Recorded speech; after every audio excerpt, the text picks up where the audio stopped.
back into college Call of Duty, and folks, it is playoffs time. Let's get it going. Kind of moving forward here. Ricky just took the spear, doing well. Ricky, oh my God, the transfer for Ricky onto this A site. And he's gonna find another double.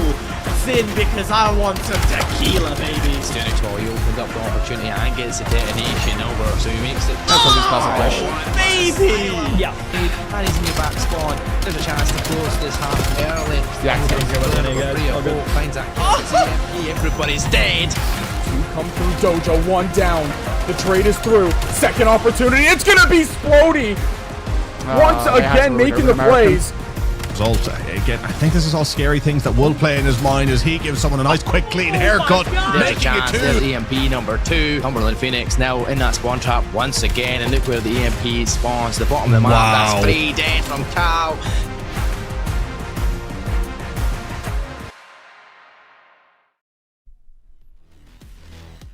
All right, let's have some fun. The Cumberland Phoenix and the Marshall Thundering Herd, the first match that we have today. But this is, of course, the regional playoffs for the Collegiate Call of Duty 2026 season. We are 1 week away from the regional playoffs kicking off, Brody. And you know what that means. That means every team inside of the CCL will be vying not only for, again, regional supremacy, but, of course, those coveted playoff spots for the CCL playoffs coming up in just a short bit. Oh, mate, I'm so excited. You know, they told me tonight that CCL needed a British caster with a terrible hairline, and so I was on call. I was ready to go. I'm absolutely very excited to get into tonight's action, mate. It's going to be a great game. It will be. We got a couple matches here for the night. We got, of course, Cumberland Phoenix versus the Marshall Thundering Herd. This is for the Southeast Appalachian Conference Championships. The second match of the night will be Mars Hill versus Newberry for the Southeastern Deep South. I was reading the graphic wrong over here, so that will be a fun one, no doubt in my mind. But we'll take you through the look at what is ahead for the CCL playoffs, the regional playoffs coming up first, and then, of course, that road to land. Back into college Call of Duty, and folks. Nice. Well, thank you, Colorblind, for the little intro there into the land. Yeah, so like I said beforehand, conference championships continuing. This is the final week of the conference championships, which will conclude our technical regular season. Step 2, April 10th, the regional playoffs, and then a week later we'll start the CCL playoffs on the 17th of April, and then of course the final stop, the CCL LAN. And Brody, of course, I can't leak the date, I can't leak the location, I can't leak anything there. What I can say about it, though, is we will have the best teams on LAN playing for, yet again, a CCL championship. Brother, what if I give you like 5 Freddos? Could you just tell me then?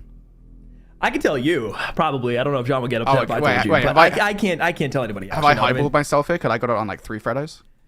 Well, I'm gonna let you highball that. I'm gonna take 5.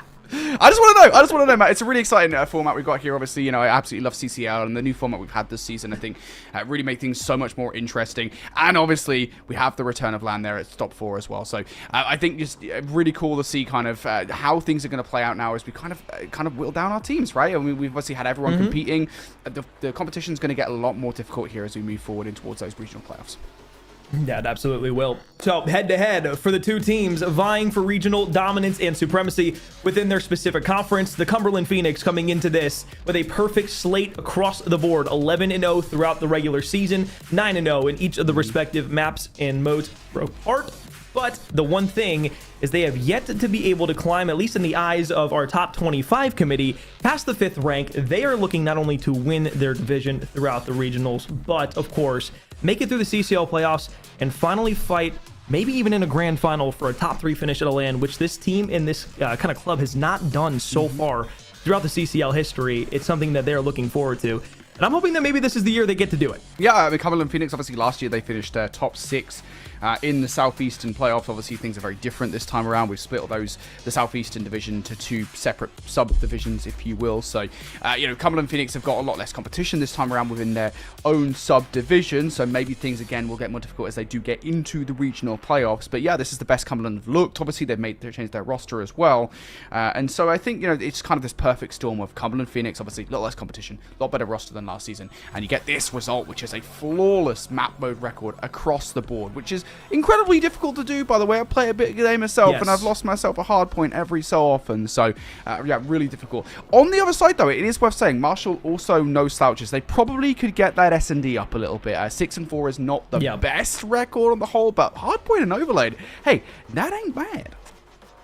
It's also funny that you mentioned the 6-4 record, because the last time these two teams played within the regular season, it was a 6-4 Scar Search and Destroy that went the way of Cumberland Phoenix. So not only have the Marshall Thundering Herd lost once this season, the opponent that they lost to is sitting directly across from them in this best-of-7 series. Of course, if you are just joining us here for the conference championships, all of our conference championship games are a best-of-7, so you will see at least 4 guaranteed maps throughout this tonight, which leads us to, of course, our best-of-7 series, which we will see these two teams duel it out. Of course, you've got a Den Hardpoint, a Colossus Search and Destroy, a Den Overload, and a Blackheart Hardpoint that rounds us for our 4 guaranteed maps. Den and a double Scar at the end will go if, of course, we need those. But looking at across the bans that we have for both of these rosters here, I don't think it's really any surprise that we've seen Colossus and Raid being banned out from Marshall, 2 of those maps that really they have not found a lot of success on this year.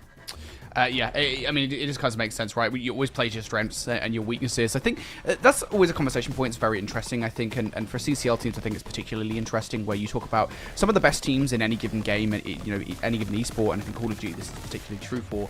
Some of the best teams always veto against their opposition as opposed to for themselves, if you know what I mean, right? I mean, you're having as wide of a map pool as possible. It stops you from having to veto maps that maybe you're not necessarily comfortable with, and I think, we look at kind of vetoes for the likes of the Cumberland Phoenix, and that's kind of something where it's just like, well, hey, you're not bad at anything, right? You've not lost a single map, and so you can kind of play for yourselves a little bit more than maybe Marshall Thundering Herd can, where in their circumstances they kind of do have to maybe veto some maps they're not comfortable with. I will say though, I mean, we got a best-of-7 here. I didn't know. I mean, mate, I'm a beast basically as I am. I didn't think I'd need to eat any more. We're eating good. In this matchup, we got best-of-7. I cannot wait to see how this one plays out, and I hope for the love of God that it goes past 4 maps. Obviously, it was a 3-0 last time, but I think we're going to see more competitiveness, and I think there is a chance at least the Marshall Thundering Herd can push it across the line in those Search and Destroys.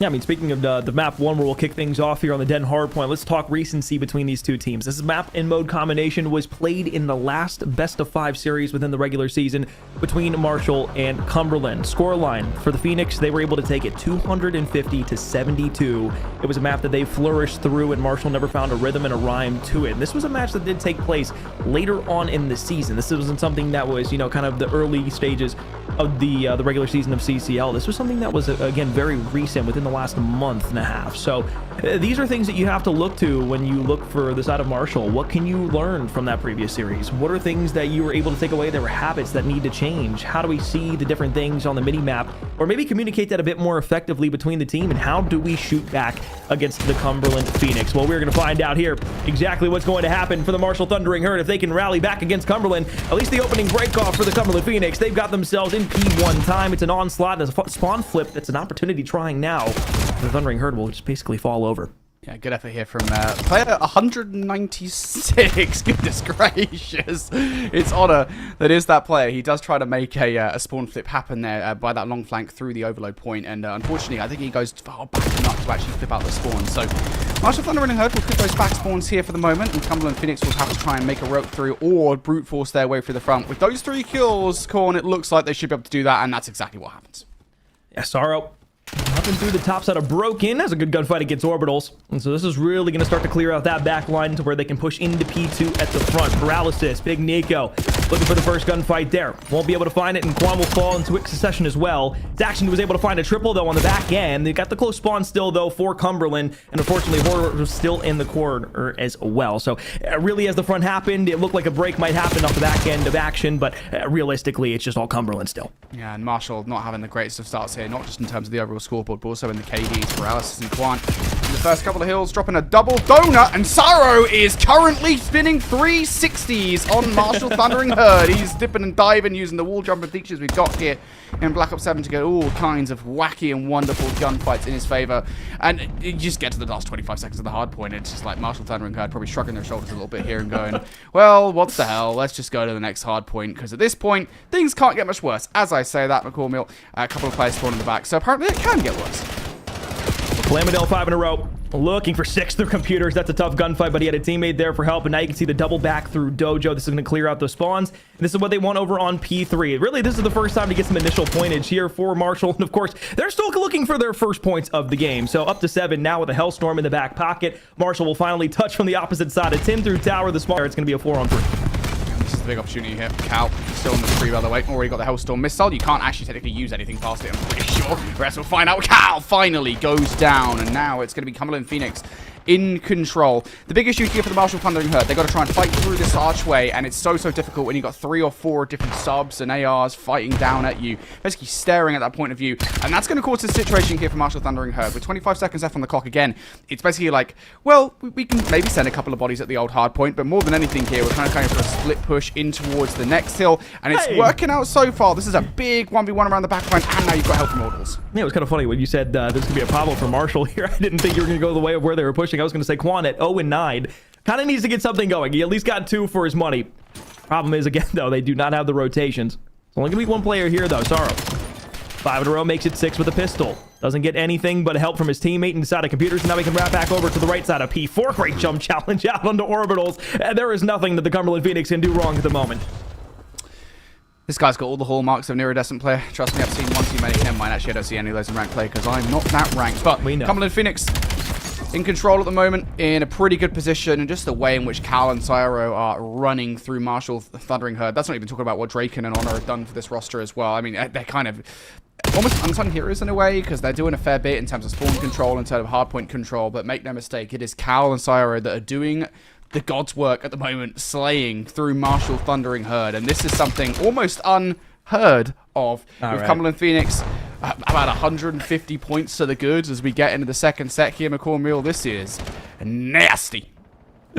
All right, well, the Cumberland Phoenix continue to flow around the map, and let's see how those comms are sounding right now. I can't imagine they're too serious. Let's take a listen with the Cumberland Phoenix. Yeah, Moss. One shot, Moss. We'll do. Couches and Moss. He's not top below me. I'm holding my blue tiles. I'm waiting for you guys. Yeah, do we have a streak? On me. I do. And the pinch dead. Mid dead. I see that. Orbital's on Moss, guys. I know. He's hopping on me. Dead. Nice. That's on the right side time. Laying down on I'm side you trusting are. you outside. One shot.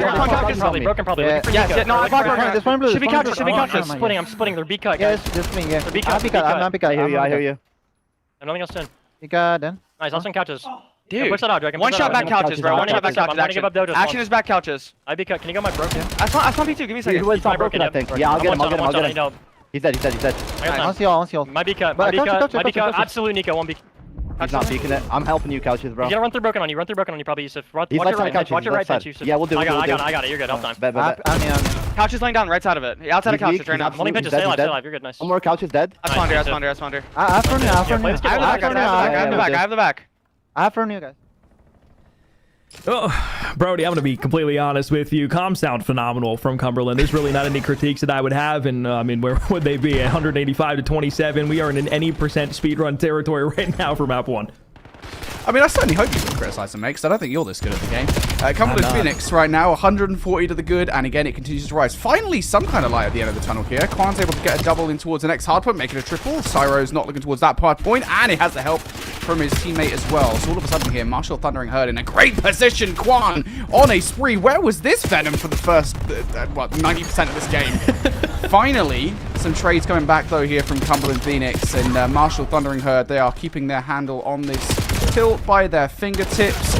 I swear to God, Marshall Thundering Herd have come out of nowhere right now with this ability to play the game. This is insane. Yeah, you would have loved that in the first 2 rotations, two and a half, almost 3 full rotations that we've been through so far. But hey, better late than never, I guess, is the saying that most people will have in situations like this. Over on P3, though, Cumberland are the first team out to rotate, and you basically got a 50 bomb between Cal and Ciaro, and that is going to really help out any day of the week. We saw Shotzi play this corner a bit ago when we were playing Overload. That was a wonderful spot that he was able to utilize to perfection.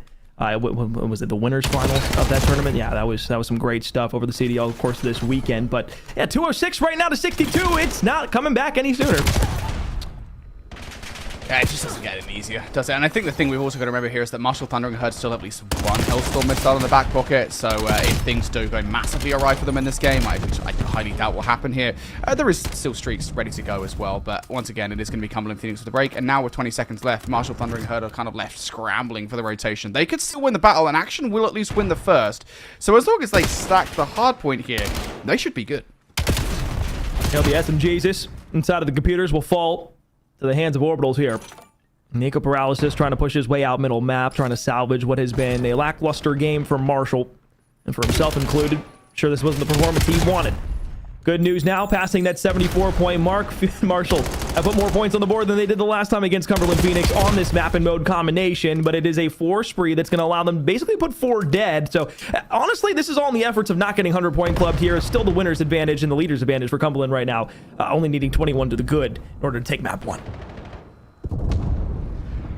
All they need, one good break. And I have a feeling they might not be that patient with it. You can almost immediately see them investing towards this hard point. There goes the Hellstorm missile, followed by Honor. Jesus coming in for the kill. Syro for another one as well. And, well, now they have control. They can definitely call game here. Yep. Right side challenge. Snap was good, but Orbitals wins it and at least allow them to stay alive a little longer. Hellstorm over the top will take down not only an opponent, but a teammate in the process. As you look to Kwon, good snap to the bottom side of it. Still 10 negative.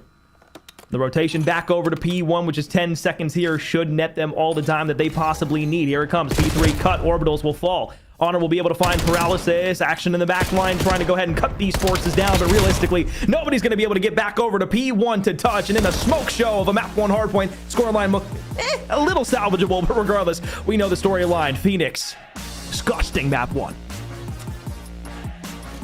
I'm fairly certain that you need an ID check for that here in the UK now. What's that? Whatever that was. That smack-a-doodle-and-do. I don't know. Whatever. We'll keep it PG here for the broadcast, but you folks from the UK, you know what I mean. I don't think that many people from the UK are watching right now, but if you're from the UK, you know what I mean. Cumberland Phoenix, 1-0 up now against the Marshall Inferno here, and you can see, I mean, look at that, man. At one point, that was 183 to 27. That was at the end of P1. From the second set, and then you know we get into P2, and all of a sudden Marshall Thundering Head kind of wake up a little bit. They have kind of a resurgence, which was so weird. It came genuinely out of nowhere. I think it was like a 3K out of Quan. Action got a couple of kills. Yeah, they were just, it was like a bouncy castle in there. They were bouncing around. Cumberland Phoenix, they've got the movement down out of absolutely nowhere. Honestly, it was like Jesus possessed them. Either way, it didn't help them in the grand scheme of things because Cumberland Phoenix, they had those double Hellstorm missiles. So even if Marshall tried to get back into the game, that won't happen. Nah, it was not. You can see the gap between the two teams, of course, as Brody alluded to beforehand, wider than the secondary of the Dolphins against the Chiefs in the 2023 NFL playoffs. That we played negative 30-degree weather. Just thought I'd throw that in there for a bit of fun. But overall, it has been fun. We'll look at the stats real quick to see what the Cumberland Phoenix did in the dirty math to the Marshall Thundering Herd. And as you see there, Cal and Ciaro together put a little bit of proverbial belt to ash inside of map 1. Orbitals on the other end with action. They tried to keep it as close as they did for the longest time. Paralysis and Quan really had slow starts, but nobody on Marshall was able to salvage anything really useful out of that map 1. So although it has been pretty much all negative for Marshall so far, they look to a search and destroy, but they have been better, at least statistically, on the year against Cumberland in their last best of 5 and against some of the other teams that they played with in their region. We just gotta hope and pray they start shooting back. Yeah. Because that, what was it, combined 0-20 start, I think, more or less. I mean, I might be exaggerating it, but I think that was more or less what we got there for Paralysis and Quan. That cannot happen. Like, just straight up. Starting a game without getting a kill for the first 2 hard points is never okay. I've had some stinkers in my time, right? Yeah, there have been some bad ones. I've been dropping 0 bombs, as I like to call them. These guys, that was not a good start for them whatsoever. So, yeah, bro, I love that, dude. I actually love that so much. Yeah, they just can't do that again. But it is going to be S&D next, and I think this is what we talked about previously, right? We talked about kind of them being a potential redemption situation here. It's kind of funny in a way, right? Because we talked about S&D as the biggest issue for them from like a pure map mode perspective. S&D is a problem for them because obviously, you know, it's they're 6-4 compared to what was it, like a 10-1, 9-1, something to that effect in Hardpoint and Overload respectively. And yeah, we get into the search and destroy that they played in versus Cumberland Phoenix in the regular season, and it was a 6-4 win for Cumberland Phoenix off the dome. That I think is a good indicator that there's an opportunity to get into the series here. But it's going to be difficult. Like, it almost feels like you kind of have to win the Search and Destroys and steal a respawn in this series. Like, that's the way in if you're a Marshall Thundering Herd. But, I mean, just looking at that Den Hardpoint, I don't know about that one, Chief. Yeah, I guess we're hoping that Marshall for this Colossus S&D, it's going to be a little bit more their speed. Let's talk pace from what we saw in Cumberland in map 1, though. I think it goes back into the comms that we really didn't hit on too much just because there really wasn't much to talk about overall. But everything just seemed to be watched at all times. There was never a moment where Phoenix were running without a tandem there. There was always a duo of players making the move. I think one of the plays that I saw is actually the first rotation when we were rotating over to P3. And it was, I believe it was Cal and Ciaro who both had pushed it out. It was just inside of computers. It was a double chow immediately that got them to push 2 back dojo, got the spawns in. And that was, yes, where Marshall was able to get their first bit of hill time, but it was the fact that they were able to move throughout the map, get the presence that they wanted to, and get the power positions in their possession, and then say, hey, look, we can just take the hill whenever we want to. We're going to break this to the front and win the gunfights. So when you're being able to kind of just pressure the map, have your presence be felt in every situation, and especially when the communications on the comms end sound like, hey, I've got this held, no, you're good, I've got this. There's not a second guessing. There's no people not being able to pick up a lane. Everything is being watched, and the small talk is perfect. We need something now. We need something out of Marshall Thundering Herd. I don't know what it is. They're going to steal a strap book or something from a CDL team. I don't know, bro. They just need something crazy right now. We will see whether or not they get it, though, as we jump into this one. And Marshall Thundering Herd, I need to see something special coming out of there. I'm curious as to who's running the sniper for them. I know that Cal is the sniper, generally speaking, for Cumberland Phoenix. And a bit of a weird position for it if he's currently running it. Of course, we can kind of barely see it through the X-ray. There it is. There is Cal with a sniper rifle. He is anticipating a push through B. Oh, no trophies in the first round. Orbitals will get picked off for it. So for Cumberland, really, it's just all about that set nade at the beginning being able to take one out. Now you look at the full spread here on the defensive end. Nobody getting too aggressive. You can see Calamity, and he wants to be able to pop one for it. Good shot there. He's going to at least push Paralysis back a bit. Make him aware that the sniper is out here. Kwon going to be on the heady. Could he be the first victim? Calamity saw the shoulder, wanted to pick a pop shot at him. And as he slides out, hey, we might want to be able to hit these snipes. Doesn't really matter too much. Goes 0 for 4 on the shots at the beginning with the pistol. How about 1 for it? And everybody dead on the side of Marshall. So they try to chow out the lane with the sniper. If you're going to do that, you might just want to push it a little bit faster. You were afforded so much positioning with those first 4 shots being missed. Yeah, I mean, I'll say this much, right? It didn't really matter too much whether the shots went through. And I think that the kind of play call was, like, if we hit these shots, great, I'll get these gunfights. But if not, Honor is watching across the way. And that's exactly what happened, right? They went for a 1-for-1 trade. By that point, you had teammates coming through as well from Cal and Ciaro. So, you know, it isn't the worst thing in the world to be losing those shots. I'm making excuses for terrible sniper shots right now. But ultimately, you know, look, if the backup plan is in place, it don't really matter that much. We are switching sides for a really long time right now.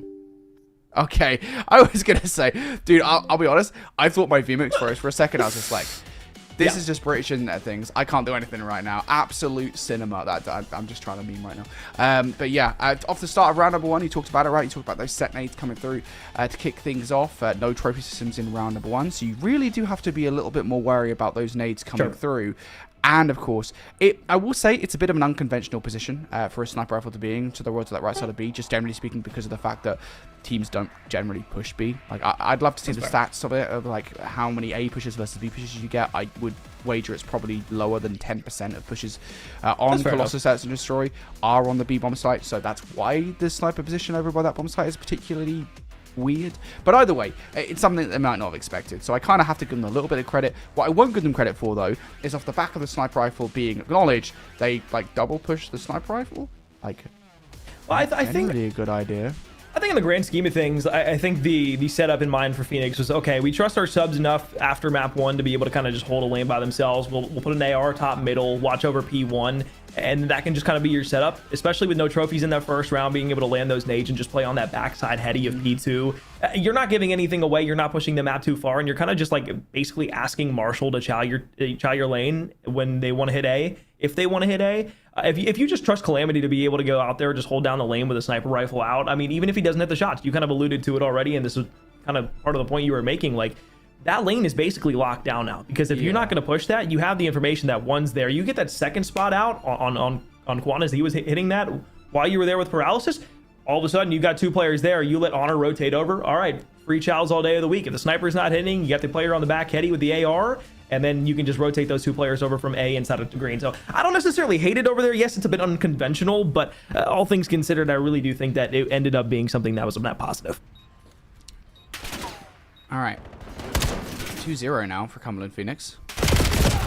Action. Down already here in this round. So we go to a 2 versus 2. Defense of this bomb site is pretty possible. Kwon just has to keep an eye on this angle. Oh, contestant on the first one. That's a hard double to have to take on. Paralysis will back on with 54 HP. Was able to get the first. 20 seconds left. Do you just hop the bomb or do you go for it? Looks like Drakenson's just going to lay down on this. This is probably the best move he's going to be able to make. About halfway through the defuse, Paralysis around the corner, shaky shots at first, and a little suey off the map after it. Why not?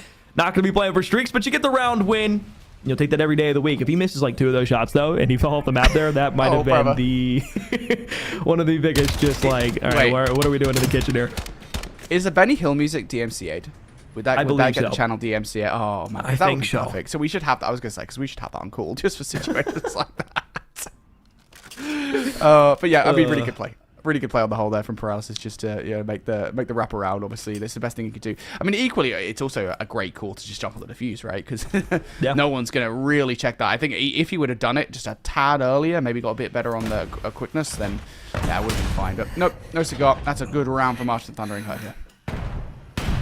Stun check around the right's not gonna find anything. Statue from Shiaro. You look to where the spread is right now on the setup from the defense. You got one laying down behind Stone. You got one back P2, and Paralysis is just knocked off the board by another great nade from Cumberland here. So no 4 versus 3 with a man advantage. You got 30 seconds knocked off the board. Honor's going to be able to push in through middle map, and now you have to look to Action, who's challenging the heady. You got 2 players here, and they are just knocked off in a corner. Orbital is there for 1. Trade immediate. Now it's Action with 26 HP. Good luck on this, bud. Yeah. He is dead. He is very dead. 1v3. Go Action. Go up to your name. Action. No, never mind. For like, clapping the board or whatever at the start of a movie, filming and just shouting Action and expecting something interesting happen, it just doesn't. Yeah, that's a 1v3. It's really unfortunate for Action towards the back of the map. There's nothing you can really do there in the situation. It's kind of a methodical removal of all the players. Maybe if his teammate who was sat in the corner would have managed to get more than one, then that would have been interesting. I think it was Orbital that was sat in the corner. Maybe if he would have been able to choose more than one gunfight, it would have been somewhat interesting. But no, just not able to do anything there in that situation. Cumberland Phoenix, once again, early utility, I think, is something that they've been really good with early on in these rounds, especially on the offense. It's just unsettling Marshall Thundering Herd. I'm surprised they haven't found an answer to it just yet, because they are 3-1 down. They have to figure that out pretty quickly. And they're getting really good reads with those stuns, too. Off the rip, though, it's Action and Quan who'd pop a double. Sorrow will be able to tag along with his teammate for a 2-2 trade. 1 versus 2 down towards the end, and now it's Quan. Redemption here from the Hardpoint opportunity. Draken around the corner, though, will slide challenge directly through with the ADS already stuck directly to the chest of the unfortunate Quan on the opposite end. So another 2 rounds go the way of the Cumberland Phoenix, as Marshall's still struggling to ring a few together on the answering end. And that is just one of those rounds where a team feels confident in themselves, their ability to win these gunfights and win the trades, and that is exactly what happens. You put Draken in a 1 versus 2 like that, or 1 versus 1, excuse me, he is going to win that all day long. And that's, I think, an issue for Marshall Thundering Herd. Again, you put them in a head-to-head situation where it's all even Stevens here, no advantage for either side. And ultimately, I think it's not really that unfair to say that Cumberland Phoenix are more likely than not to win those engagements. So I think we're going to see the same thing again here. They've figured out they can just full kit something and hope for the best. Straight bang out. Draken can get backed off of the Semtex. They didn't get any information from it, but Quan's able to find Sorrow after the immediate first blood. So you put yourselves in an even Stevens round count. 3 versus 3 here. Action on the back end, going to get knocked off the board, or at least you thought he would. Instead, he gets Kalau for his money. Draken will fall 1 versus 3 for Honor this time through. Action, hop around, good shots in to the player inside of blue. They're giving him solo chows right now. This is not what you want to do if you're the side of Marshall in a situation like this. AR swap, right side checked out. Paralysis going to be there. Shots almost rips him off. But it's Nico who once again can make it stick 2-4. And I think now they'll slow down. I think now they'll slow down a bit, right? One of those bang outs was successful. The second one, not so much. And I think that's going to give a little credence to the idea that they can't just completely rush at their opposition, even though they had completely destroyed them in that first round. So things are definitely going to slow down up, you feel, for the Cumberland Phoenix. They are going to go back on the defense here, so they do have to slow down kind of anyway. Curious what Marshall Thundering Herd do as a roster here, because we haven't really seen any big team play, I think, from them. A lot of the rounds that they've won have either been from clutch situations or Cumberland Phoenix kind of playing in towards their hand. Curious about the team play. Looks like we're going to get our answer here. It is going to be an A hit. The early trophy down is going to stop some of that utility that has been an issue for them, but they have isolated 1. So Iaro, a lot to deal with here on the cross. Honor thought he might get the cook on the frag. Instead, Quan will be able to survive himself on the stone. Draken backs out of P2, looking for that first challenge. Orbitals wants to throw a shoulder out. Semtex might cook that perfectly. Forces 1 to challenge over to the right-hand side. Ready for the gunfight? You betcha. 53 HP will survive. 3 versus 3. Paralysis forced to lay down, and now Orbitals has the opportunity for a bait and switch, but the same can be said for Cumberland. Instead, it'll be Orbitals for his second kill of the round, and now Action's able to come over the top. 1 versus 3. Cal's able to find the first, but it's the pistol challenge and a 2v1 up top P1 that allows Marshall to take their second round. So slowly but surely starting to find themselves a rhythm. Hello, we're starting to get a game on our hands here, folks. Orbitals especially, we've got to give a lot of love to that guy because him pushing out as far as he did completely broke the setup of Cumberland there in that situation. He gets forward towards the hot dog stand, however you want to call it. I don't even know what that is. He gets forward towards the stand, gets a couple of kills, and I think Cumberland Phoenix just panic in that situation. They move back to try and deal with him. Marshall Thundering Herd able to deal with those players scarpering away. And now, Marshall Thundering Herd able to put a couple of rounds back-to-back here. And I do wonder, I mean, Cumberland Phoenix, how deep is their strategy book here? Just banging things out. Hasn't really worked. There's that early util. That's going to make action extremely weak here. And it's all about creating space here for the bomb plant. Yeah, I think it's kind of just the traditional system for Cumberland where it's just, let's run it down city. We'll get our trades. We'll get our bloods. They don't come every single round, but we're going to do it enough times to be able to win the S&D. Honor will just get all the way across the bomb site. Action will spot him out. Does anybody try to chow this out directly? Cal's forced to back off, though. This is going to force one to take the gunfight directly. Sorrow, under paralysis, gets the trade. Orbitals there will hop up top stone. This is great pressure from Marshall now in a 1 versus 3. Drake once again. Can he do anything from the top? Able to find the first one. He jumps up on P1. Second one's on the bomb. Action. If you don't get that gunfight, that round's lost. That could have been catastrophic. I think you watched the Eric Boone 1 versus 3 from the Challengers Grand Finals so that we can thought, yeah, let's do that again. No, not able to do so. Just didn't get the cleanest shots on all the second player. If he had, mind you, that probably would have been the round, right? Because that last remaining player doesn't really have anything to do apart from either get on the bomb or chase for the kill. And I can't imagine that Draken would have stayed there for long. I will say, though, huge shout out to Orbals. Orbals is doing a great job right now at creating space for his team that maybe the rest of the team aren't really doing. And it doesn't really matter too much. You only really need one player to do it on the squad. But they're towards that fight, right? Bomb goes down. He immediately tries to take the space in an area that Cumberland Phoenix aren't necessarily watching. And it works out to perfection. So, shout out to Orbals. He might not be having the greatest stat line at 6'7". Nobody laugh. You're all childish. But he is doing a lot for the roster at the moment. You would point to it. Regardless, Sorry up top. You guys can't hear John, but he just did it in my ear, and that just checked the hell out of me. Regardless, paralysis will get the nade. Orbitals will go around to the right. He wants to lay this bomb down, something that Cumberland did the last time, but it was a full flood that they were able to do it. Credit where credit is due. Marshall have been doing a great job of playing together here, something they did not do well inside the hardpoint in map 1. Sorrow on the laydown. Looking for action on the heady. 35 seconds left on a retake here for Cumberland. Calamity looking inside a blue. Pistol shots out onto Orbitals. Really awkward gunfight here, trying to take it back for him. But now it's a 1 versus 3, and Orbitals has to win the first. It's Honor who was given enough time from Calamity, just playing a little bit of dancey-do-si-do around him. W read is all I can say from Cal there. Not a W fight. I'll say that's definitely an L fight from Cal to shoot with the pistol and then reload in the middle of the fight. Either way, though, I think it's a good read to recognize that someone's probably going to come on the flank, especially with how proactive I think Marshall have been through this search and destroy so far, to be like, look, they've got a 3 vs 4 right now. They're definitely going to send one of those players on a potential flank, and, well, it works out perfectly for Cumberland Phoenix. Doesn't matter that Cal doesn't get that fight because somebody is there for the follow-up. So Cumberland Phoenix now 1 round away from closing out the search and destroy in the exact same fashion they did previously in the last time these two teams faced off during the regular season. And that is a pitch-perfect nade off the start. I talked about it being an issue for the Marshall Thundering Herd. Guys, why have we not learned?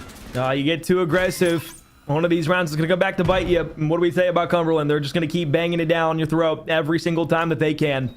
One of the times is going to work out, and this time might just be the one. 6 and 6 from action will fall to the hands of Sorrow.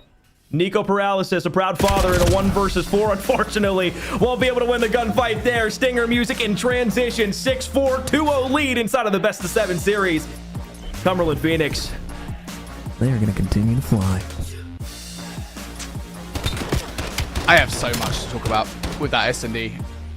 I am what I would describe as a bit of a negative Nancy is what I've been described as. In the past, right? The Simon Cowell of Call of Duty esports, except for I can clap properly. And Cumberland Phoenix, they did not play that S&D well at all.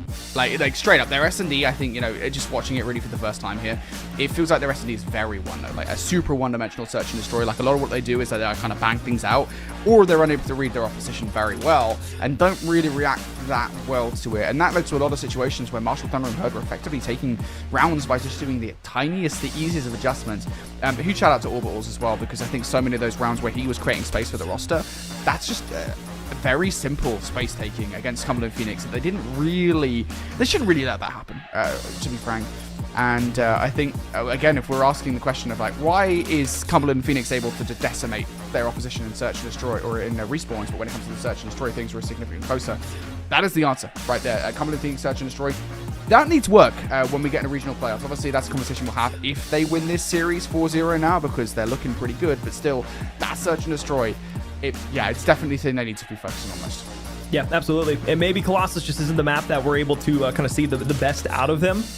Maybe it's kind of best available for them, or maybe Marshall was the one who was able to pick the second map here within the Search and Destroy to give themselves their best chance at it. But I don't disagree with you one bit. I think that something that has kind of always been almost like a cornerstone negative piece for Cumberland has been their Search and Destroy. So I don't think you're wrong to call that out or draw any sort of criticism to it. It's been a blur for really every season that they played. Their hardpoint is fantastic. Like their respawn, they have it in the bag. That is their bread and butter. But their Search and Destroy has been a struggle. So you were absolutely correct, and it's been a reason that they haven't been able to make very deep pushes into the playoffs before, at least where it's concerned for like top 3, top 4. So I'd like to see that cleaned up. It's going to be something that potentially could come back to bite them even in the playoffs before LAN. With a team that is aspiring to really have a standout season, you can't afford to have that second game mode and fifth game mode go to waste. Yeah, we need to see something better there at Cumberland Phoenix, but they are going to win the series. Taking a look at the post-game stats here, we can see who were the big players for the roster. Of course, Drake can finish things off there 10-5 with that double nade to close things out, and it was those set nades. I'd be curious to see how many kills he got off the back of nades there. I think it was like 3 or 4 in that game. Yep. It was those nades again. The Marshall Thundering Herd was really struggling to read. On the other side, everybody goes negative for Marshall Thundering Herd, but I do want to give some love to Orbitals, because even though the stats don't explicitly show it, again, he was the root man for that roster. No, I'm not saying route man because I'm not American. He was the root man for that roster, and he really created a lot of space and won a lot of rounds for Marshall Thundering Herd. So it doesn't show out on the stats, but sometimes doesn't always do. Doesn't always do? Yeah, whatever. You know what I mean? It doesn't always show on the stats. Yeah, that's that British speak for you. What am I doing? What's going on? All right. Well, 2 maps down. The Cumberland Phoenix, a 2-0 lead across the board. Marshall on the opposite and receiving end of a lot of this beating that they have been able to bring to the table thus far within our conference championships. If you're just joining us, of course, best of 7s for all the conference championships. All these teams are playing for the #1 seed going into regional playoffs within the conference championships. They are trying to be at the top of their game and playing the statistically worst teams, or what should be the worst teams on the other side of the bracket in that first round, to give them the easiest road to getting to the CCL playoffs throughout their respective playoff stunts. Now, we go to an overload on Den, where again, Cumberland have started off the season with a comfortable 9-0 record on all the maps and modes together. They continue that throughout the series so far. They've improved to 10-0 in the Hardpoints, 10-0 in the S&D. Can they do it once more here in Overload? At least so far, everything's pointing to yes, but Marshall, I would like to say they have something to come back and fight for here, but we never know what we're going to get out of this Marshall roster now, do we? Yeah, I think it's quite concerning. We go back towards the last time these two teams faced off, and yeah, it wasn't good, should we say. It was a 6-1 Den overload in favor of Cumberland Phoenix Varsity. Of course, it was also worth saying that we had a repeat map at the beginning of the series as well with that Den hardpoint. Albeit, it was a little kinder this time around. It was a 30-point difference from that last game, because that was a 250-72 the first time around. It is an indicator that we don't really expect things to change here. So maybe they've put a lot of effort into their overload. That's the only positive angle I can think of here for the Marshall Thundering Herd. Who knows? But we're about to find out here as we jump in towards this one. Cumberland Phoenix already starting things pretty strong. Yep. How about a 3 down and a 4th? Good God, that's just a rip on the staircase from Sharo. Orbitals will finally find the kill there, but the south side of the map is in full control right now by Cumberland. One player has been able to sneak through, and that's Orbitals. Honor will read him out. That's the cross through from the player with the pistol and the device. It is going to be a quick, swift, and easy 1-0 lead here for Cumberland. They've won the gunfights, and Honor will continue on 4 in a row. Oh, going to go down there, so pretty big to at least take him out of the play. That's going to alleviate a lot of the pressure. The big issue is, of course, you've got Draken pushed all the way through as that front blocker. Even if he does eventually go down, he's done enough. Oh, Cal, unfortunately, hits the mantle. It takes him out of position for a potential kill with a pistol, and, well, that's going to be the stop here that Marshall Thundering Herd wanted. So now they're going to be able to drag this all the way through towards that roof side, and there's literally only one player that could stop this for the sale. I mean, just with how slow they're pushing this up the map, though, waiting for reinforcements, it's like they're just kind of apprehensive for a flank, or maybe they thought the spawns were going to be a bit closer. You feel like that could have easily been a cap if they try to push the pace a little bit further. Now this gives the opportunity to Cumberland to turn the course around, push an offensive out on their own. And they've already got 2 kills for it. They've got mid-map fully cleared out. They got the south side taken over. And Marshall have just all kind of funneled in and just kind of coasting up inside, not only the couches, but in top broken. And this is just allowing the device to reset and bring this back over to B. Cumberland Phoenix are just continuing to push players forward as well. The good news is that Marshall Thundering Herd, for the most part, are dealing with those players before it becomes a big issue here. They only went 1 overload through here for the moment. Marshall Thundering Herd absolutely pinned back in towards their spawn. They're losing the gunfights as well. That TK is most certainly not going to help. Quan now needs to go huge. We'll get these Draken down, but not going to deal with Cyaro. And now it's another problem because you've got Cyaro forward once again. I will say there's a lot of tracing kills right now and not playing for the objective going on for Cumberland Phoenix. That is something that sometimes happens with a team that's so far ahead. Double kill on the trade back, though. You got 1 remaining player here in Calamity. They're going to sniff him out. Second one over by 10. Action loses a tough gunfight. Now you have a 1v1 versus the tree. That one's the hardest gunfight to win in the game, and I'm going to be completely candid about it. Paralysis up through middle map. Going to fall into the hands of Mr. Draken once again, and now you have Sarl trying to lead block here. He's got 2 bodies in front of him. First one's going to weaken up. It's going to be Quan. Calamity tries to challenge on the next one. Honor just going to be forced to basically play his life with a pistol here around the corner. If he can even get 1 kill out of it, it's going to be progress. Unfortunately, though, will fall. Weakened up, 3 players inside the dojo. Cumberland trying to hold on the defensive line here. Again, it is worth saying how much Cumberland Phoenix have attacked and attacked and attacked. And Marshall Thundering Herd are desperate to try and hold on to it, and it is just going to be 1 player that gets it through. That is really unfortunate. Cyro now has to be dealt with before things can go right, and that's exactly what happened. So again, it's not the end of the world for Marshall Thundering Herd. They're doing a pretty good job at kind of dealing with the pressure from Cumberland Phoenix. It's just always 1 or 2 players that manage to filter through. Pushing through garage. Draken will wait. See if anybody's going to be able to take these gunfights in through it. Quan down low. Paralysis will be able to tag on for a second. Now it's just all about waiting for the reinforcements here. Into the back spawn, though. One's going to be deep ammo. Orbitals will be able to push up over by tower side because they can see the objective starting to rotate its way here. Paralysis doesn't want to directly challenge this gunfight through the front. Play tucked in the corner and has to take a gunfight here against Calamity. Now it's going to be a double challenge across. Pistol, good. Inside of the back. The gunfight won't be there for action on the staircase, as it was the man himself, Draken, who was able to fly his way into the point. 3-0 lead here in the first half. Oh, Cal. Just even getting that second gunfight right. And again, same thing as always. Honor able to wrap him from behind. It's a constant cycle of violence and aggression and depression for Marshall Thundering Herd. Honor finally goes down, but just look at them. Literally look at exactly what Cumberland Phoenix do off the back of that. Draken almost immediately puts himself in a position where he can plug the hole that Honor was literally just in and try and make the flank. And at least Marshall Thundering Herd are reading it, but again, you're kind of wasting resources to try and deal with those players. At the very least now, pressure through the front, action's ready for it, and that's actually a really good set of events from Marshall Thundering Herd. They deal with those attempting flanker players, they deal with the pressure around the front, and now they themselves can put a push together. Oh, this is the first good time that they've had a look inside of the defensive spawn. Trophy System's going to take out Norbicles there as he was trying to throw a Semtex forward. Yeah, the last player now rotating out to middle map, and unfortunately he doesn't read that Saura is going to be there. So you look to Cal now. 17 seconds left. Does it go to time here in round 1, or do they get to 4 first? It's a double kill that comes through. Now it's Paralysis, the last man alive here in the corner once again. Pistol shot, challenge, good. Second one there. They're going to put 4 down. Overtime here in 5 seconds. They might be able to sneak this beat. They're just facing a lot of pressure when they do this. This is going to be incredibly difficult to sneak this past Cumberland. They take the first player out. Zyro down. There goes Honor as well. Calvo towards the back. That's a big issue here. Paralysis not the best of shots, and well, as soon as he goes down, the entire round is done. So they don't acquiesce on the 4th overload at least. But outside of that, that was, I don't know, it was mixed. I'd say it was mixed results off the back of that one, right? I mean, ultimately, look, 3 overloads do go through, but there were a lot of times there. I mean, a lot of efforts. Again, it's not really something I think we see. Efforts, like attempts, right, as an actual stat line. But Marshall Thundering Herd, they dealt with a lot of attempts there, and for the most part, they braced pretty much all of them. The big issue was they had, like, possession for, like, 5% of the time. Like, that's a real problem.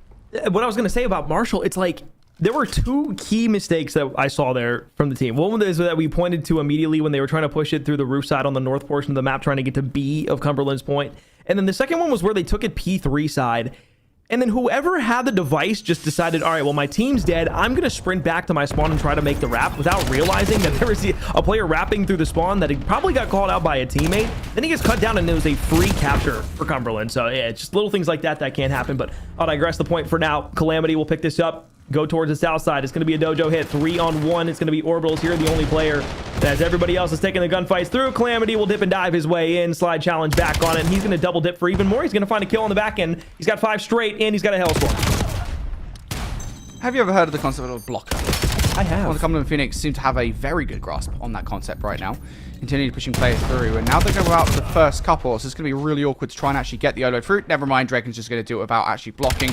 Paralysis goes for a flanking play, and if I'm perfectly honest, flanking plays like this are not a good idea, right? I mean, the big thing here with overload is you kind of need to always be behind the overload as much as humanly possible. Like, flanking plays, 9 out of 10 times, not good, regardless of the context in which they happen on overload. So, flanking play like that, I mean, if he was on the other side of the ball, maybe they would have been able to stop that EMP, but because he wasn't, his teammates were one man down, and they end up losing that fight. The overload goes through. Now, though, good situation. Marshall and Hunter get 3 down. They can try to brute force this towards the rooftops. Problem is, close spawns here for Cumberland Phoenix. They're just going to grab that EMP and get the hell out of dodge. And they're sprinting back over towards middle. They know better than to try and push this to the top side of the map. It's very difficult on the rooftop here to be able to not only score, but be able to send significant pressure behind it.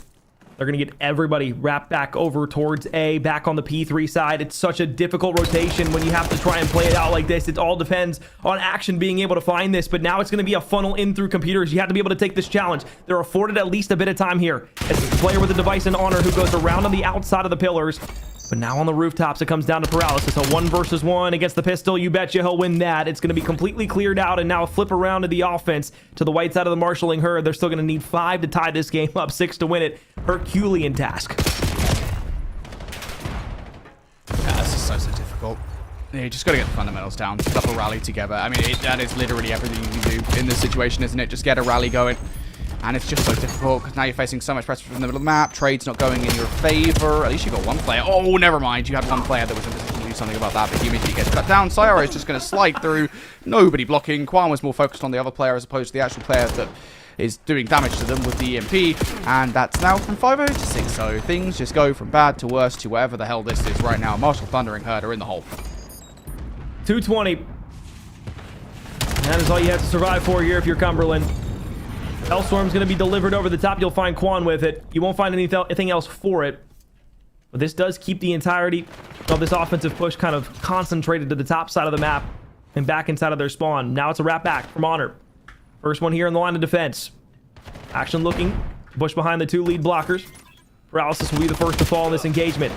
4 versus 3 on the point here. And you can see Action just does not want to push this out at all, and they want to wrap this back. It's just this passive play in almost just the indecisiveness from Marshall that has just kept them from being able to put any sort of like passable offensive push together.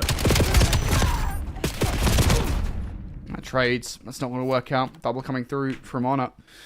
And Cumberland Phoenix, another opportunity here to get a 7th overload through. Kills coming through from Marshall Thunder Herd. That's going to make things difficult here.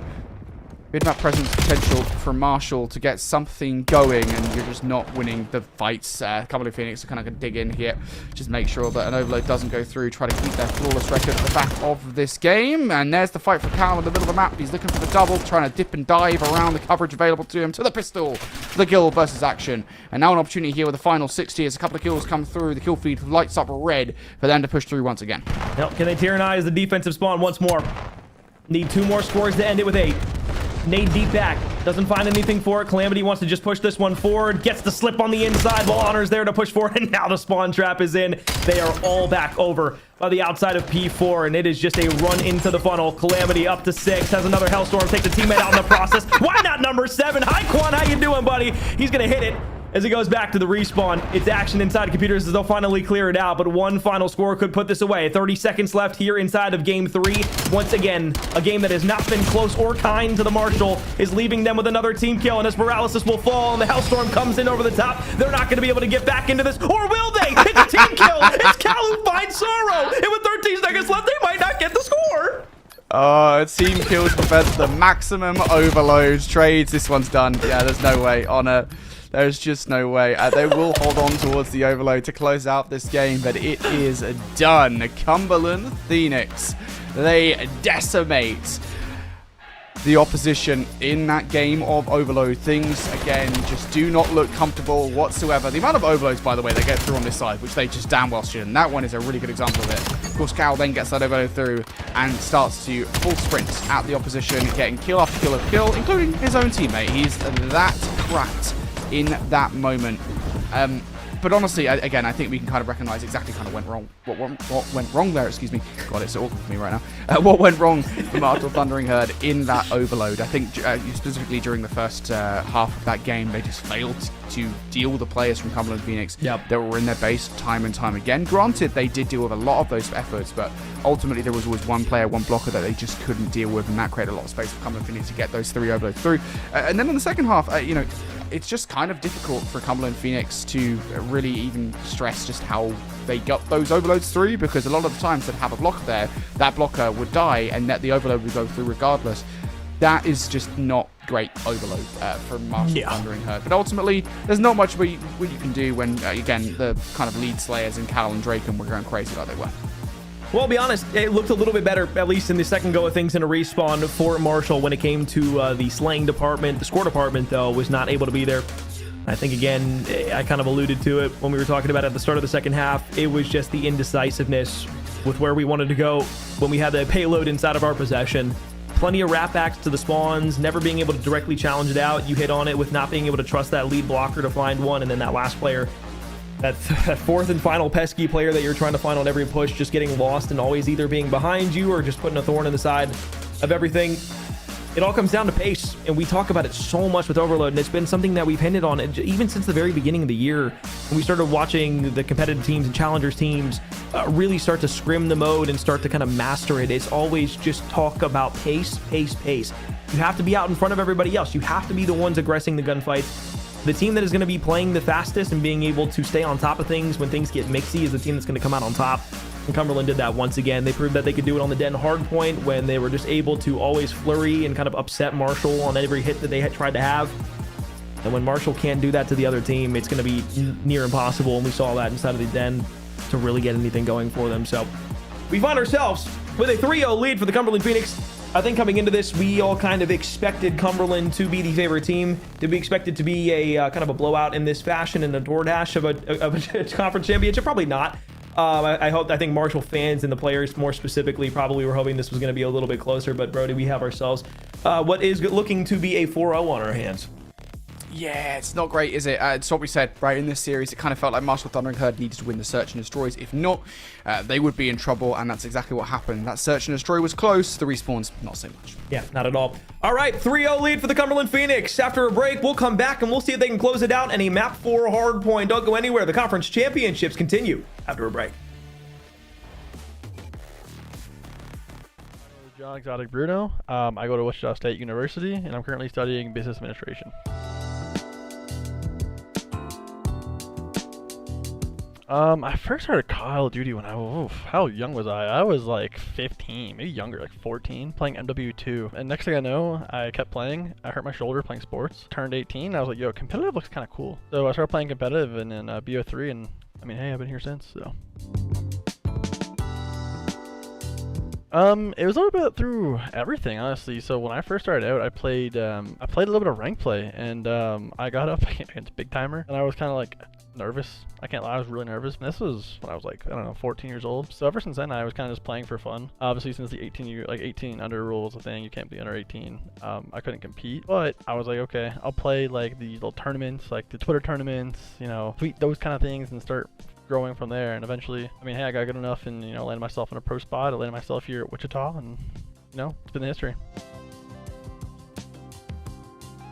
It was different, I can't lie. I mean, initially, when I went to school, I was still competing, but I think in terms of all my workload of school, homework, work, everything became like just a little too much. So I kind of took a step back from COD and just started focusing on my education, started focusing on like college COD League, like that kind of stuff, just with Wichita State. And, you know, that's all really gone. It's been a lot easier for me. It's been a lot nicer. It's a lot less work to do. I really just focus on my schoolwork now, play COD, you know, play some college COD, have fun with my team, and, you know, I enjoy it. I love it.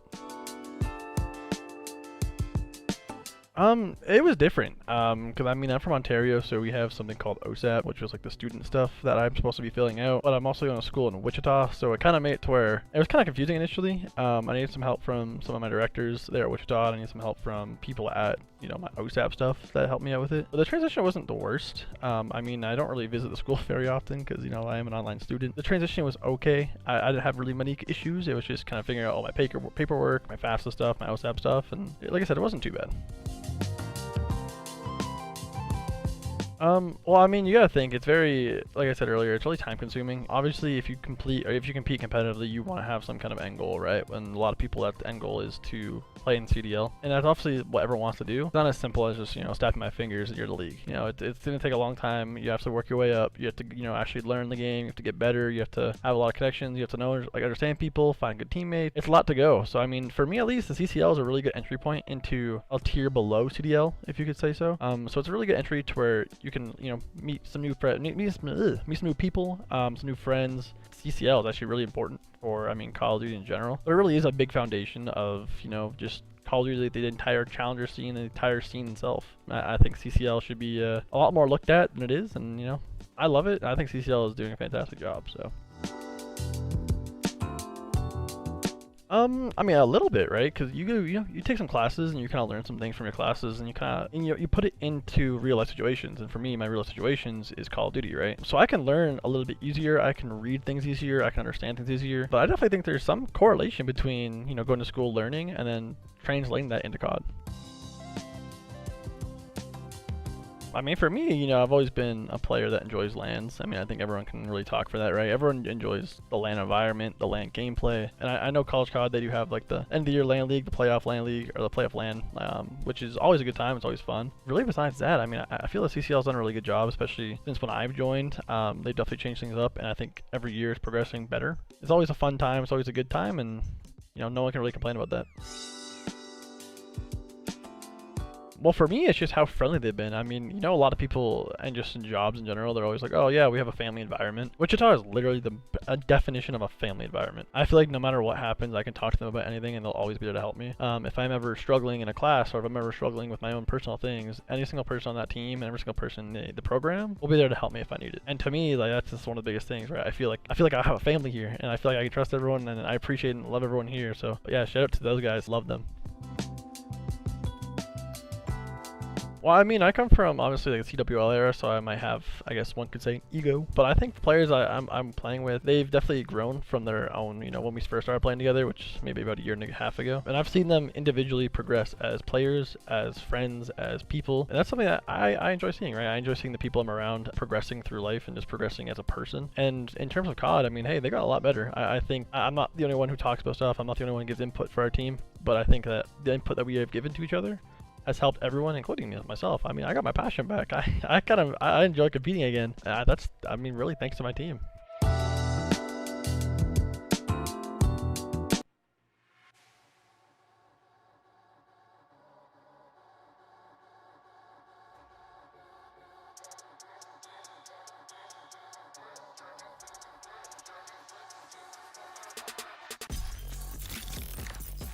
Boilermakers might not be in the hill, but you see two players working through the tunnels. It's Rebby through green. He's going to open up with a kill. He's still got the traffic in hand. Goes for a slide out.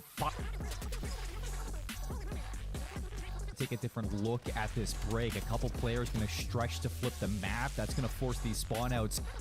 See those white arrows? They turn around to deal with it. Still locking down the time. I mean, what can be said about this? And as you said, they didn't get straight on the point in P3. They played it patiently, right? The case of how long can they hold on, because it's going to take more than one clean hill to get them back into this one now as Rebby finds the merciless. Hey, he's got 10 in a row, make it 11, looking for number 12. He's not going to go. The reminder, Slayer and Spooky getting a couple, but I mean, it's just drops in the ocean here right now in regards to the flow of this series. This is all going the way of Boilermakers, one of the most dominant performances I've ever seen, and there's...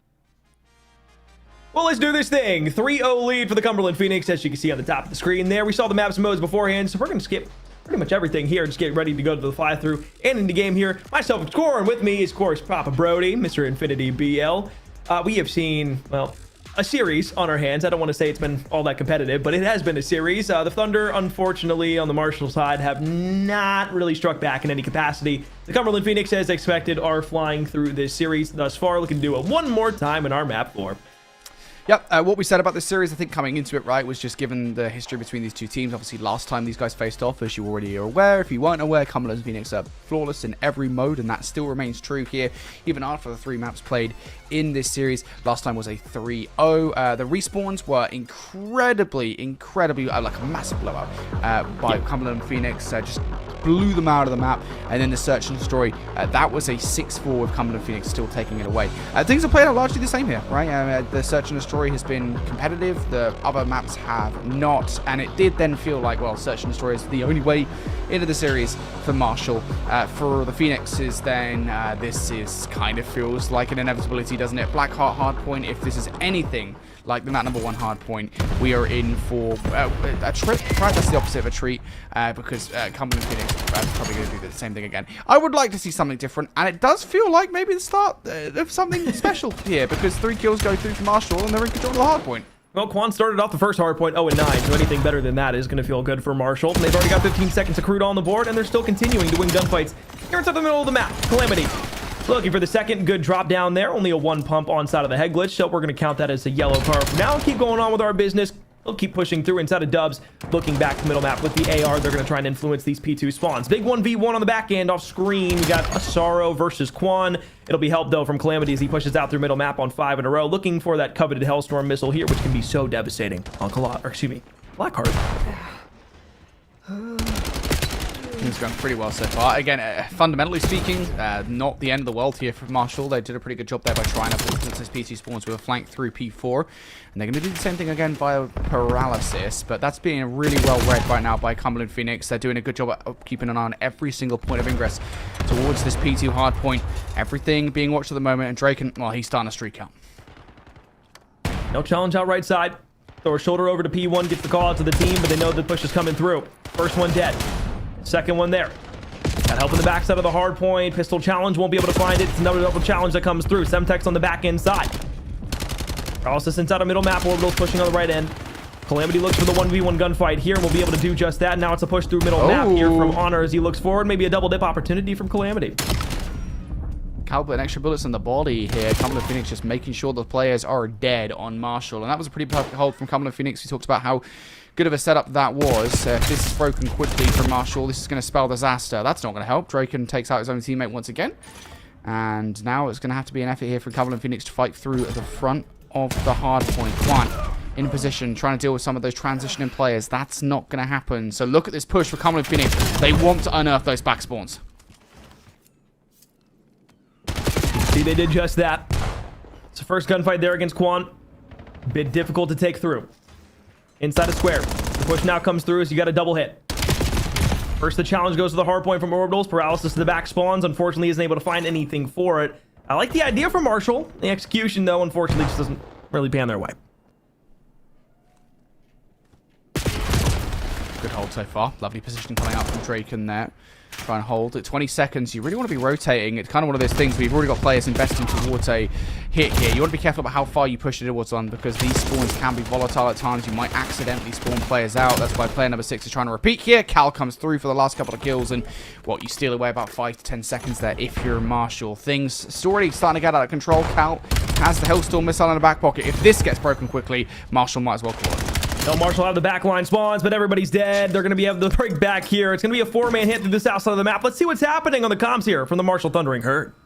Probably going to be L. Could be P2. Yeah, L weak. Yeah, and one's going to be back. P2 one shot. P2 one shot. You got me. Nice. L, Honor. Oh, it's back. Narc. Honor Narc. He's like 1. Rick in front end. Tomorrow's weak as fucking. Hit for quick. Tomorrow's weak as fucking. Kill that ring. He's close. Yeah, he's out. I went. Good try. Cal, why are you shooting my body, bro? Add it. Oh, he's pushing up. P3. Yep. Behind me square as well. I spun out. Go to the bag. Kill out close on me. I'm gonna hit this one. I have your help. Square. Close P4. Dead. Yeah, one more old. P3. Oh my god, he's so one, bro. Two on it. You just gotta go now. Well, Brody, we heard a lot of great comms from the Cumberland Phoenix. There was much to be desired within that team communication. Yeah, I think they're just done. Honestly, I think at this point it's just like, yeah, listen, you guys didn't even use butter. Like, this is crazy. Cumberland Phoenix have just run through them here. And honestly, if I was in Marsh's position, I would feel the exact same way. I think just continue to go from bad to worse again. Just the double kills like that, absolutely disgusting. And it's worth saying as well, Draken's only on 8 and 9. I don't know what Draken's been doing for this game of Hardpoint, but he's having a really slow game. It's like he's doing badly by any stretch of the imagination. He's just like... Honestly, this guy's got to be super static or something throughout this Hardpoint, because the rest of the team are so far ahead. Just like no engagement. I think he's been holding spawns for the majority of time and just like hard blocking in the back while the rest of the teammates kind of just put the work in by pushing forward, which, I mean, on Blackheart is a very effective strategy. You could just sit one person all the way back, and I mean, there's really only like 4 or 5 unique spawns on this map for most of the Hardpoint, so it's not necessarily the worst possible play to make, but he's starting to turn himself around. He's got 4 in a row. It's actually, that's almost 13, almost 14 combined kills for Cumberland now. So you look to Action, you look to Marshall, and they are on the back end of what has been a 30-point club so far here. 200 points to the Phoenix, 50 away from the win. Looking pretty good. Combined 11 spree. Oh, guys, we don't need to do that. They've been through enough. This is a trial by, well, burning to death at this point, isn't it? Marshall, Thunder in red. Yeah, I don't even know what this is. This is Jesus. Cal on a spree. He's got a swarm. Cal's literally got a swarm. Obviously, he can't use it because then he forfeit the map. But yeah, Cal has legitimately got a swarm and an EMP in his back pocket. Like, you put those things on to make sure you don't get a third spree. That's the reason you put those things on. 20 seconds left. Hellstorm invested. This is where Marshall made a run last time. Put at least a few more points on the board to make it look a bit prettier and more polished. All things on. Well, 15 seconds left in the rotation over to P2. This is looking like it may be the final nail in the coffin. Paralysis on the push. Finds one by Crane. Second one there. Action good. Body gonna rack over across. We put it in the goalpost. That's gonna be good from 3. 3 seconds left now, though, and nobody to touch it. And the Cumberland Phoenix, not only did they come into the series undefeated on the season, they go 4-0 inside of the conference championships, and they will be walking away from this series as the champions of the Southeast Appalachian Conference. I kind of feel offended. You know, I feel like I got 230 there in that game, because that was wild. I mean, what else do we really say about this? How about this? For the post-game breakdown, I mean, it feels like the part of the sea. Just looking at that right now, I mean, nothing really happening much for the white line. For the red line, that thing's shooting up all the way towards that 250-point mark. I mean, just what else do you say? The people look at it, dude. It's not moving. It's not, the white line's not doing anything. Also, real quick, for what it's worth, I just want to say, look at the graphic that John made on the right there. Great graphic, but he doesn't even get to show the beauty of it because of how unclose the numbers aren't present for P2 and P4. Oh, shout out Jay Bros. Oh god. Okay, alrighty. Well, that's why Cumberland Phoenix currently the number 5 seed overall in our rankings. They showed him exactly how to play Hardpoint there. In that one, that was just insane, dude. It's honestly, it's like the tiniest bit of white that you'll ever see on that bar. Just absolutely nothing. And listen, it's literally what we said, right? That the respawns for Cumberland Phoenix, they are way too strong of a roster in respawns for a team like Marshall to beat them. It's that search and destroy. That's what they need to clear up, I think, moving forward. Because if Cumberland Phoenix want to challenge for the CCL 2026 championships, the only way they're going to be able to do that is by clearing up that search and destroy. Yep. If they do that, obviously, you know, there are some much better rosters on the way. Obviously, it's nowhere near a guarantee, but they will be one of the strongest teams we have here in CCL this season. Yeah, I mean, for anybody that's watching this, and maybe this is your first time watching the CCL, or you're coming back after a while, this is kind of the difference between what has been the pedigree of the top 5-6 teams to some of the latter half teams within the top 25. It's not to say that any of the top 25 teams are bad by any stretch of the imagination. Usually on any given day, they can take a good series against almost any team within the CCL. It's just there's a different pedigree when you get to the top 5 teams. Even teams 1 through 3 are going to be different than kind of teams 4 through 8 after you kind of get down the list. It's just there are so many great players that have joined within the Collegiate Call of Duty League over the last 4 or 5 years that realistically being able to take some of these maps off, even with a relatively strong team like Marshall just becomes very, very difficult, especially when it's a conference championship and there's a lot on the line, including the #1 seed going into regional playoffs. Regardless of if a team's undefeated throughout the entire year and how quote-unquote easy their schedule may be throughout everything going forward, it's still, of course, a tough road to not only play through the entire tournament bracket, but to consistently win against teams that you haven't played from necessarily your own region. Of course, there's the Appalachian region, there's the Deep South region within the Southeast. So it really does come down to a lot of different things and a lot of different situations that you're going to put yourself in. Just because you win a series and you win your conference championship doesn't mean you're guaranteed a spot within the CCL playoffs. You still have to go through the bracket, and no win is going to be easy, especially when there's teams with nothing to lose. Yeah, I just don't know what else there is to say about that, to be honest, mate. I mean, that was a series of Call of Duty sports in which two teams are playing against one another. They were playing modes such as Hardpoint, Search and Destroy, and Overload. They were played, they happened, and we can move on. Yes, we can. Well, congratulations to the Cumberland Phoenix for going not only undefeated on the entire season, but taking the conference championship, going up 4-0, and again will improve to 12-0 technically on their record, and improve, of course, undefeated in all the rest of the maps and modes respectively. That being said, that is going to do it for our first best of 7 series and our first conference championship match of the day. We still got one more on the docket. Of course, that'll be Newberry and Mars Hill, a conference I know oh too well, as these teams have, well, they have beat the living snot out of me, to put it lightly, in the PG way that we like to have it on stream. So that being said, the Deep South Southeast competition for the conference championship on the way in just a moment. We'll be back after, well, we'll say it's going to be probably a little bit of a break here between that next match. Should he go for the nuke? He might as well while he's on it. He's able to put some shots in on one, does his best to get away, but it's going to be reaped. Schluck now the last man alive. In a 1v2. Wow. How did Schlepp manage to stay alive there? I do not know, but needs to continue to try and stay alive, pick up the next kill as well. Maybe actually going to go for the push here against Mikkel versus Schlepp for what is already a massive round early on in this search and destroy. Will Schlepp be able to pick it up? He absolutely does, and that. Start closing off all the lanes and make it very difficult for Midwegos to even get a chance on this defense. Their #1, Cal. He's in the back. He's found one. He's found two. That's Honor as well. That'll be all 4 dead. There's a chance. There's EMP #2. Cumberland Phoenix now in that spawn trap once again. And look where the EMP spawns. The bottom of the map. That's 3 dead from Cal. Was a bit of a weird reposition there from Condi. Actually gives him a lot in the middle of the map, and now he goes down himself. He's Drafty in a 1 versus 3. First kill through, 25 seconds. There's time for them to pull up to 2 versus 1. Drafty down to 59 to the pistol. Surely not for the 1 versus 1. Drafty, you maniac! The fact that they took that result, again, I think this is all scary things that will play on the mind here, but Amity not letting it play in his mind as he gives someone an a few moments later. Second time around, technically not really a miss. The shot was never really on, but Amity looking super dangerous. Every shot could be the last you come up against in this round, but Amity with the pistol going to pick up 1. Knife out for 2. My name is Caden Lee. I'm from Lexington, South Carolina, just down the road from Newberry. I'm Kate Beasley on the Call of Duty team, and I'm an accounting major here at Newberry College. I mean, I played CODs before, but I didn't really, it wasn't my main game. Like, I played other stuff.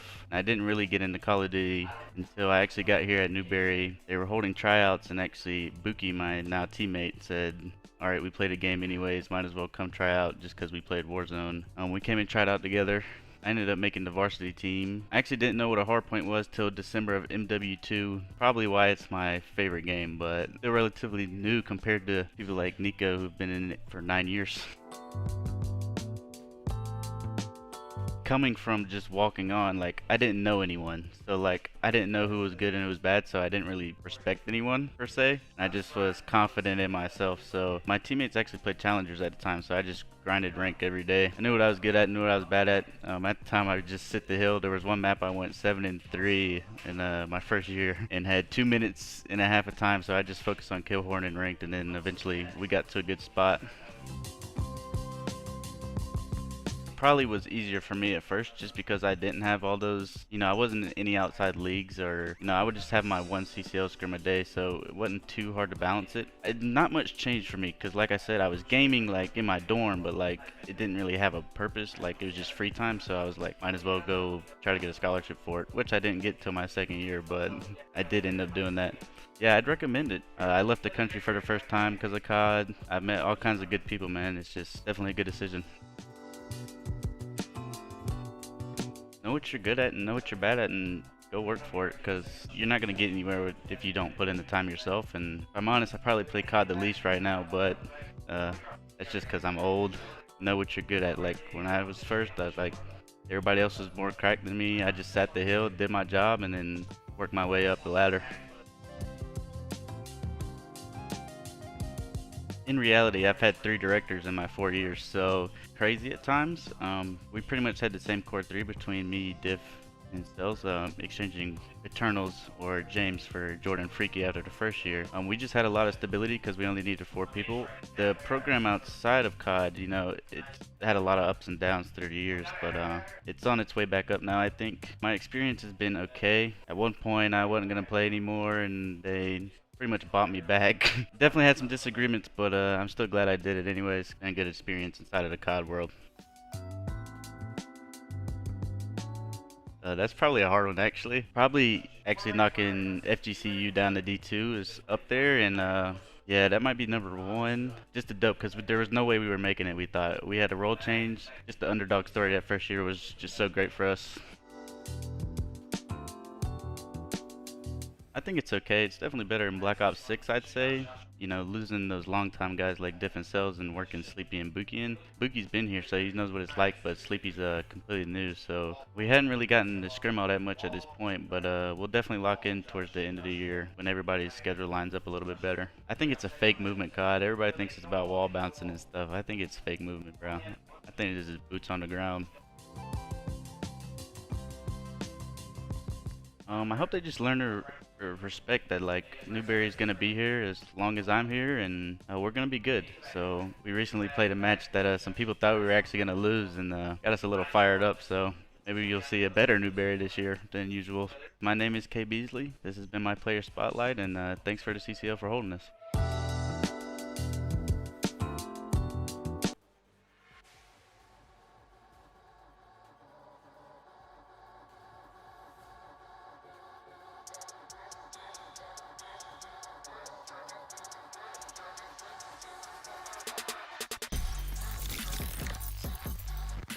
That scorecard. Iowa State now trying to get a little bit of an extension over here towards this connection to P3, and well, right now they got 1 player in the back line, and Frenzy, he's gonna have to play his life. I was gonna say Frenzy made the best play there. Allow the reinforcements to start pushing up the map. He gets himself 2, looks for the 3rd. Can he get the entire team? We'll see as he chowers with the pistol onto quick. Good shots from the pistol. 4 as well in the back, getting it done, and then doing so, creating these opportunities left, right, and center. Look how deep he is onto this A side. And he's gonna find another double. Oh, put the shots in because I want some tequila, baby. He's doing a great job. With first Arbo's found 2 of his own first, so he opens up the opportunity and gets the detonation over, so he makes it. Oh, baby! He's on a 6 spree, a double with a nade, and he's in your back spawn. There's a chance to close this half early. All we done to player number 3 of 4 finds that kill. Working quickly here. They have all the information in the world, able to get 1, make it 2. Can they find more? They get 3. Whippix, he wants the ace. Keep pushing through, young man, and you're gonna find it inside Dojo. Ground now will push back into Dojo. Bomb is down. B through mid hop. Can you find anything? You come through Dojo. 1 down. The trade is through. Second opportunity. It's gonna be Splody once again making the plays.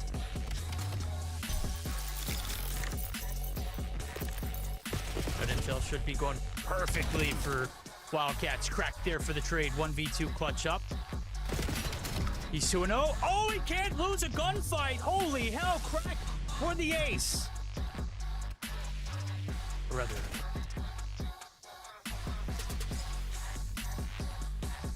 backside rotation, crack clearing and everything out. I don't know if he spotted him there, but I'm sure they're going to wait to take his perfect fight. 25 seconds on the clock. Now is better than ever. And it's just Moo who has gotten lost on the map. The timing just couldn't go his way, ladies and gentlemen. An ace to go.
Hi, my name is Joseph Miller. I go by Biohazard. I play for the University of Akron, and I am a social work major.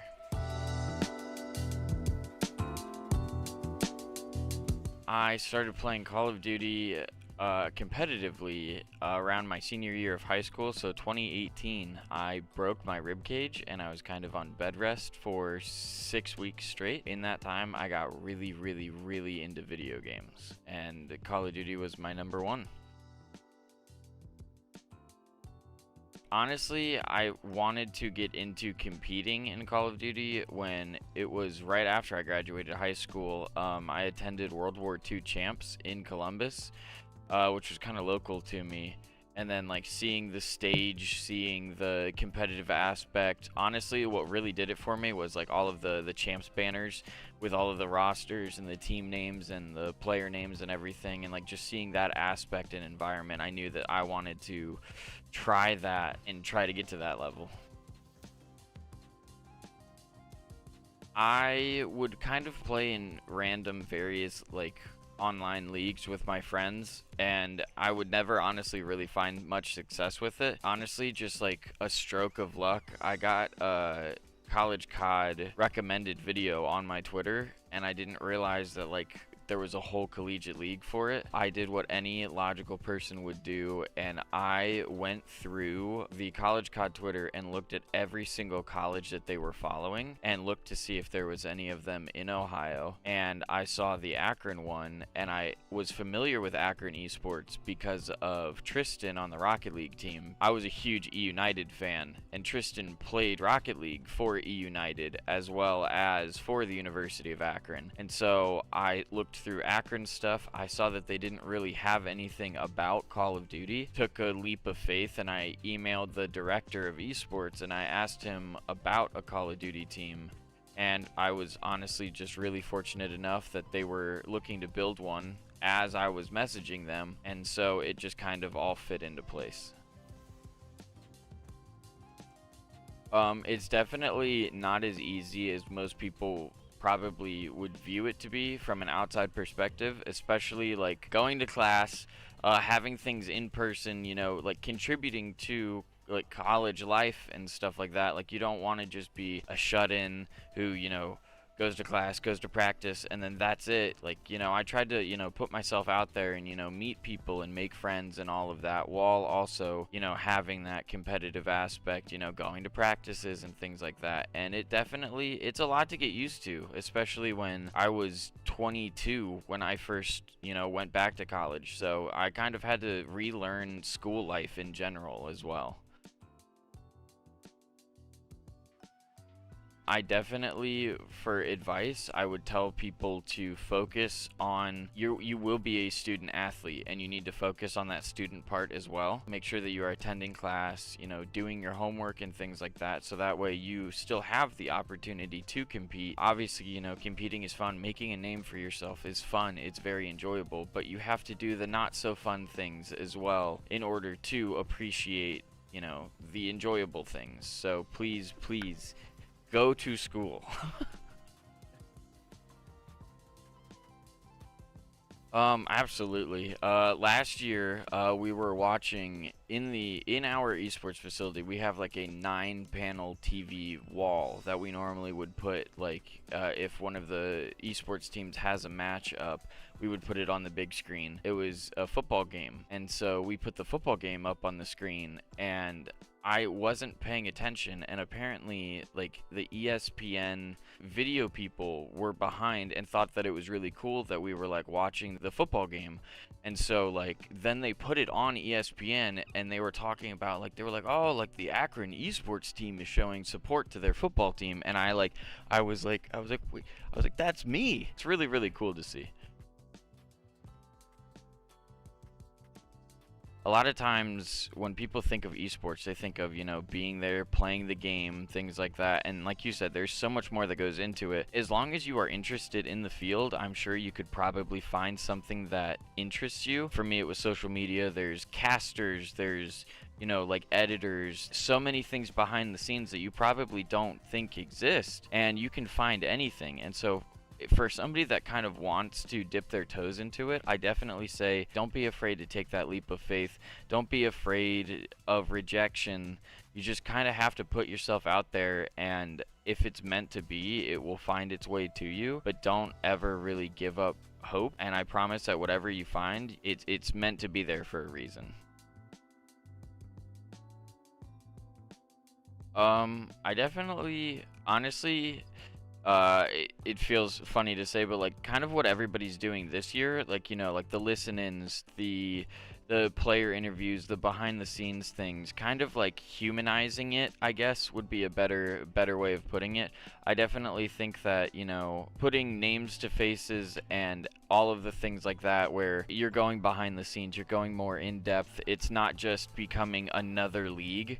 Like, you are, like, this is college. These are students in this league, and so being able to have these students have the opportunity to, you know, discuss their lives and, you know, be more than just a Call of Duty gamer and things like that. Like, it's definitely really interesting to see, and it's really cool to, you know, be a part of it now. I definitely am excited this year for the competition because I'm the only one that's returning, and so it's definitely interesting to see, to go from being on a team with people like Bowie and Thieves and MZ to people on my team that nobody like really knows who they are. So like kind of giving these guys the opportunity to prove themselves and build their own names for themselves while also doing the best I can as, you know, the veteran. I say that so that way I don't call myself old. Teach them kind of the ways and teach them how to play proper, learn the game while, you know, like kind of pushing them forward, so that way once I'm done after this year, like they can kind of carry it on, and then who knows, you know, in the future, maybe not let them focus too much on what Akron was and now picture what Akron can be with them in the picture.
Hi, my name is Rory. My gamer tag is Cruz.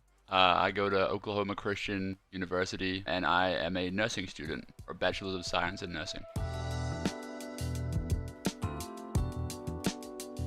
Okay, so my very first memories of playing CoD, my parents had never let me buy Call of Duty before. I'd asked them plenty of times, me and my brother. But yeah, I went to one of my friend's house. We played Modern Warfare 3. We played it all night, and then I came home and I managed to convince my parents to let me get it. Me and my brother just played it all the time. That was probably my first memory of playing CoD. So I would say Black Ops. So when I first started playing in Modern Warfare 3, I think my full first prestige in Modern Warfare 3, I had like a .28 KD. I was like the worst player ever. Black Ops 2 League play, kind of towards the end of that game, I started realizing that I could kind of be pretty decent. I was a lot better than all of my school friends, so I started looking for like other people to play with. And then when Ghosts came out, that was when I really being like, oh, okay, I could actually maybe do something with this. So I finished high school in 2017. When I finished high school, I didn't really want to go straight to university or college after I wasn't very motivated. I kind of just decided I needed to take a break, and competitive was kind of like a thing that I like to do to kind of like, not escape from like what was going on in my life, but like it was a good kind of like thing to give me to vent or just kind of get my feelings out. And then it wasn't really until I moved over to the US during Cold War and started competing over here that I actually found out what like the CCO was. It showed me that I could do like both things that I wanted to do. So I always wanted to like try and go pro in CoD, but I also wanted to do like a nursing degree. And so doing the CCL gave me like an opportunity to do both of those at the same time. I feel like it kind of was like a no-brainer for me to kind of come over here because it let me do everything that I wanted to do all at the same time. I would say that the journey moving over here, it was definitely difficult. I think the first time I came over here, just to like give you guys some timeline here, so I moved over here 2020, right before Cold War came out. So I played the competitive year of Cold War in the US. I lived with my fiance, my now fiance, and her family in Tennessee. I competed then, and then I went back home after that in New Zealand trying to get my student visa during Vanguard, and then I moved back here for Modern Warfare 2. So I think when I was here in Cold War, it was very different because COVID was happening. I didn't have to worry about, I had money saved up already. I didn't have to worry about working. So life was very easy. Change that to now where I moved over here. I am paying for my own apartment. I have a dog that I'm also paying for. I have a job, and then I have classes, and then I also had like scrims and tournaments and everything. I would say the journey was, at least for the last 2 years, have been like very stressful, but it did teach me a lot about like time management, prioritizing things. So I actually get asked this quite a lot by people on Twitter. Why do you do this to yourself, or how do you do this? What I learned is that the biggest thing is kind of like I said, it's time management, but not in terms of like sitting your day out and being like, okay, I'm gonna do COD from 1 until 8, and then I'm gonna do school from 8 until 12. Not every day is gonna be the same. You can't follow the same schedule every day because some days you might get 8 hours of sleep and some days you might get 2 hours of sleep. Don't waste your time. Like, I'm not gonna lie, I think over the last 2 years, I've barely watched any movies, any TV shows, always doing something that I think is productive. The amount of time that people spend procrastinating on things, they could definitely work a full-time job with that amount of hours that they spend doing almost nothing.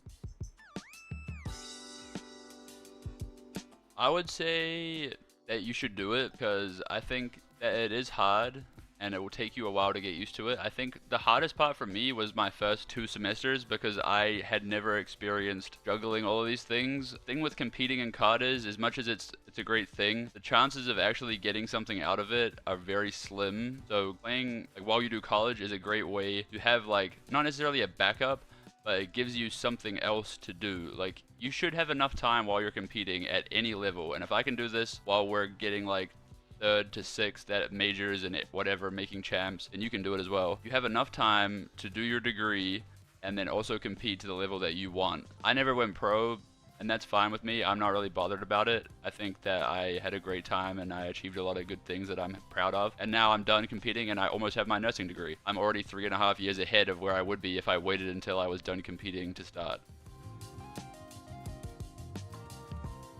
we had not played really with Gus the whole year, and Gus had also not competed at all on Black Ops 6. So he hadn't played any sort of competitive. So we were basically kind of starting from square one with him, which when all of you are all juggling your own challengers teams as well, makes it quite difficult to kind of get there. But I think going into that event, I'm not gonna lie, we drove like a van down there or something. It was like a 9-hour drive. I did not think that we had really any chance of winning that event on the way down there. I was gonna go there and give it my all. Going into that event, there was St. Clair, which was like a full Challengers Elite team, Fisher, who was also pretty stacked, and then Northwood, who were all top Challengers players, but like Flames and Muck also didn't play that much, so they were kind of in the same boat as Gus. But I feel like on paper, we were probably like the weakest team. Yeah, I don't know. We got there and it just all started clicking, playing on LAN with the same guys that I'd been playing with for like 3 or 4 years. Honestly, that stage that we played on at the CCL finals, I think that is probably the best experience I've had like competing in Call of Duty across like any game. Like walking out on the stage with those lights and like the setup that they had there,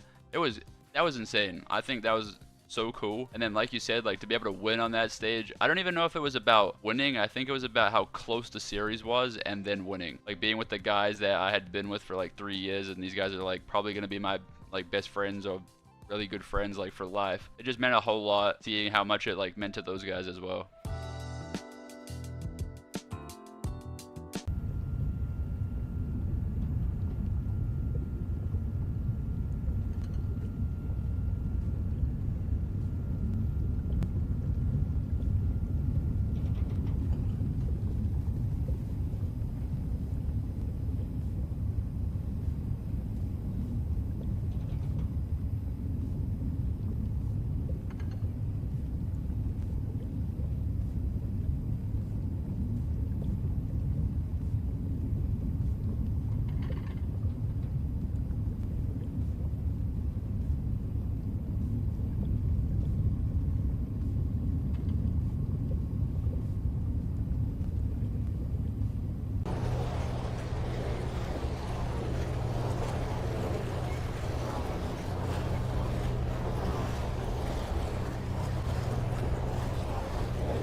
Hello, my name is Michael Wiglar. I go to Conestoga College, and I'm currently studying a business program. I'm in my last semester.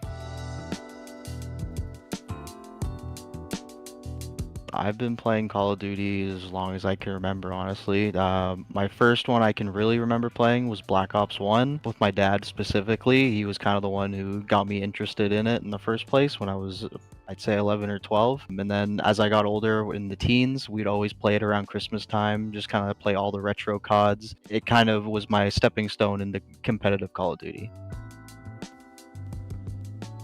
I would say the first time I realized I had, a little bit of talent is when I was playing AW, Advanced Warfare. I had a little group I would be playing kind of game battles, UMGs with when they were still around. And we did pretty well. We were usually on the top of those ladders. So that was kind of the first inkling to me that I thought I might be able to do something competitively. So I've always seen the CCL like from afar. I've been competing in challenges for a long time, since World War II almost, or since Black Ops 4 was my first competitive Call of Duty when I went to challengers events. But I've been seeing college COD grow for a long time. One of the last Toronto XPs that I attended, I believe it was the one last summer, Potsy reached out to me afterwards, our coach Potsy. He expressed that he had some interest in me going to the college. I was kind of on the back tail end of my career at that point, or competitive career, and I thought that it would be a good opportunity to kind of continue it a little bit longer. I have some interest background in kind of starting my own business, which is why I wanted to do the business course in the first place. So the stars kind of aligned for it to happen. I wanted to play competitive COD a little longer, as well as while furthering my personal life, getting a business degree, being able to help me in the future. Honestly, one of the main things I'd say is just make sure it's right for you. I've seen a lot of scenarios where kind of someone has a general interest about college, but once they get started, they kind of, that interest starts to fade away, and they kind of,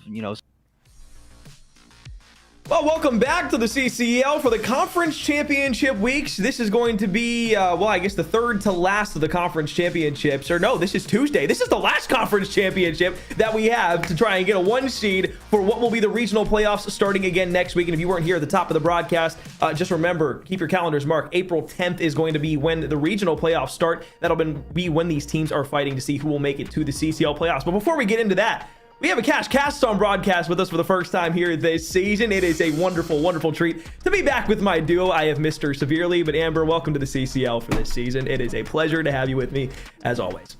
It's a blast to be back. I'm really excited to, kind of be here for the postseason and get things rolling. Of course, it's me kind of just getting a leg into things this year, but having tuned in and tabbed in, of course, I am excited to be back, not only with you, but the whole CCL team. Welcome back with open arms, and I'm stoked for tonight. Well, let's have some fun, shall we? Mars Hill versus the Newberry Wolves at 9-2. The only team that really took anything to them was, of course, this Mars Hill Lions roster. And we'll take a look at the head-to-head here to see exactly where they might have fumbled just a bit in that previous series. It did go 4 games the last time they played. The one thing that was kind of a blemish on the series, we'll kind of just chalk it up to a rough start, was that map 1 250-62 Scar Hardpoint loss that they had against them. Everything else was pretty close. Smooth sailing all the way across the board. Realistically, a very close series the last time these two played, so hopefully this doesn't look anything like the best of 7 that we saw previously between Phoenix and Marshall. Yeah, even, the series goes 1-1, and I think we're definitely in a better pace than the first series. But you talked about that hard point and, kind of looking at the head-to-head, of course, that being the blemish for Newberry. You've got to think since then, of course, they've rectified, gone back, watched that VOD, going to be in a much better spot tonight. And, of course, with more being on the line, that 1 seed as well, they're definitely going to come out here with a little more grit. I think so. All right. Well, we've got our head-to-head taken care of. Let's take a look at our map set that we have for this best of 7 series. Are we going to get the run back from the last time these two teams played? Well, we will in a certain way, at least where the map 2 search and destroy is concerned. Later on in the series, we'll see a couple things that look a bit more like what we saw in the previous best of 5 between these two teams. As I said earlier from previous experience, I have been bent over by both of these teams, candidly speaking, within the regular season. They are very, very very good rosters, and of course, I'm a Full Sail player, so if you are looking for us, don't look too far. I promise we're pretty far down the page. It's going to take a long time to flip through those yellow pages to find where we're sitting. But Colossus Hardpoint will start us off. The Search and Destroy will go ahead and get us a double dosage to start us off. Scar and Exposure, the guaranteed 4 map set, and as I said previous, I'm sure this is probably going to go further past 4 games. I expect to get to an Exposure, maybe even a Den Overload, so keep that on your radar as we get through this series. But Amber, let's start talking map 1, Colossus Hardpoint. This is a map that was played in game 4 of the series. The last time these two teams played within 33 points of one another. I expect it to be just as close. Yeah, and that's always you can hope for, and one as either side coming into it, whether you find yourself with the advantage or the disadvantage, as long as you keep yourself within striking distance, you're going to be happy sitting where you are. You expect your playmakers to kind of push the game away, at whatever turn that may be. So in a map 1, you just want to come out, make sure you don't dig yourself in too big of a deficit. That's never something you want to find a way to claw yourself out of, especially in a conference championship like this. You want to keep things as close as possible. Yeah, you really do. Speaking of this Colossus, let's talk about players. One player that we're going to point out immediately on the side of Mars Hill, we got to look at Lucho. He has been one of the players that has been a shining star within the CCL for the last few years of play throughout Black Ops 6. We got to tell a great story for this Mars Hill roster here in Black Ops 7. They're looking to not only kind of push to the same heights that they got to, but get even further into the postseason. I think this roster is poised to make an even deeper run this time through. I would be honest, I think this team is a lot better than they were last year. It doesn't maybe seem like it on paper, just with a lot of the same roster, but I'm telling you, this is a different looking Mars Hill team. I just think with the pace that they play at and the movement that they're able to get away with in this game, it just makes Mars Hill that much tougher. Same could be said on the other end for Newberry, though. Newberry has always been a team that floats around the top 10, top 15 conversation within college CoD, even sometimes getting a little higher than that kind of a pedigree that we expect out of them. I just don't know if I'm fully bought in yet on Newberry's chances to make a really deep postseason push. I expect them to make the CCL playoffs. It was a really, really tough Southeast Deep South conference throughout the regular season, but I do expect them to make a relatively deep playoff push, at least into the CCL playoffs. I just don't know, again, how much I can trust them going throughout the CCL playoffs, trying to get to the coveted land at the end of the year, which, hey, again, I will not spoil. I will not tell you the dates nor the locations yet until we fully announce those. Colossus Hardpoint, though, on the way in. Here we go, map 1, diving into it. Can Newberry find a way to get off on a good leg, get a 1-0 advantage in this best of 7, put themselves up early against this Mars Hill roster, or like you said, in convincing fashion, does Mars Hill play with pace and look to put this series away as early as possible? Well, we will come to find out, Alex, but we should have a good one ahead of us. Yes, we will. All right, here we go. Conference Championship, Southeast Deep South, #1 seed on the line to go into the regional playoffs. Zooner on screen will not get knocked down by KU Beasley first and foremost. It's a double that goes his way on the opening break here. Lucho will go ahead and fight him his way back, but it's a 3-for-1 trade. That goes the way of Newberry off rip here. So that's going to basically be an essential 4 down. Zooner on the refrag is going to be able to be back in middle map, but it's the first 25 seconds are ticked off the clock here. It's all Newberry. And they continue to push this line forward, surge ahead, and try to cut these players down off spawn. They're doing so well. About a 10 or 12 point lead for the moment. They try to pick where this Newberry side is going to be pushing from next. Gonna try to hold on to this right-hand side if you are Newberry. Mars Hill, fine with the time they've accrued for the moment. Still 15 seconds to fight for, and you're gonna see the Wolves look to get in, get the back half of scrap time, and also maintain the good side of the map. So, let's think started off a little dominant from Mars Hill. Newberry find themselves in a sweet spot. 16-point game, the lead change that will now go in the favor of Newberry.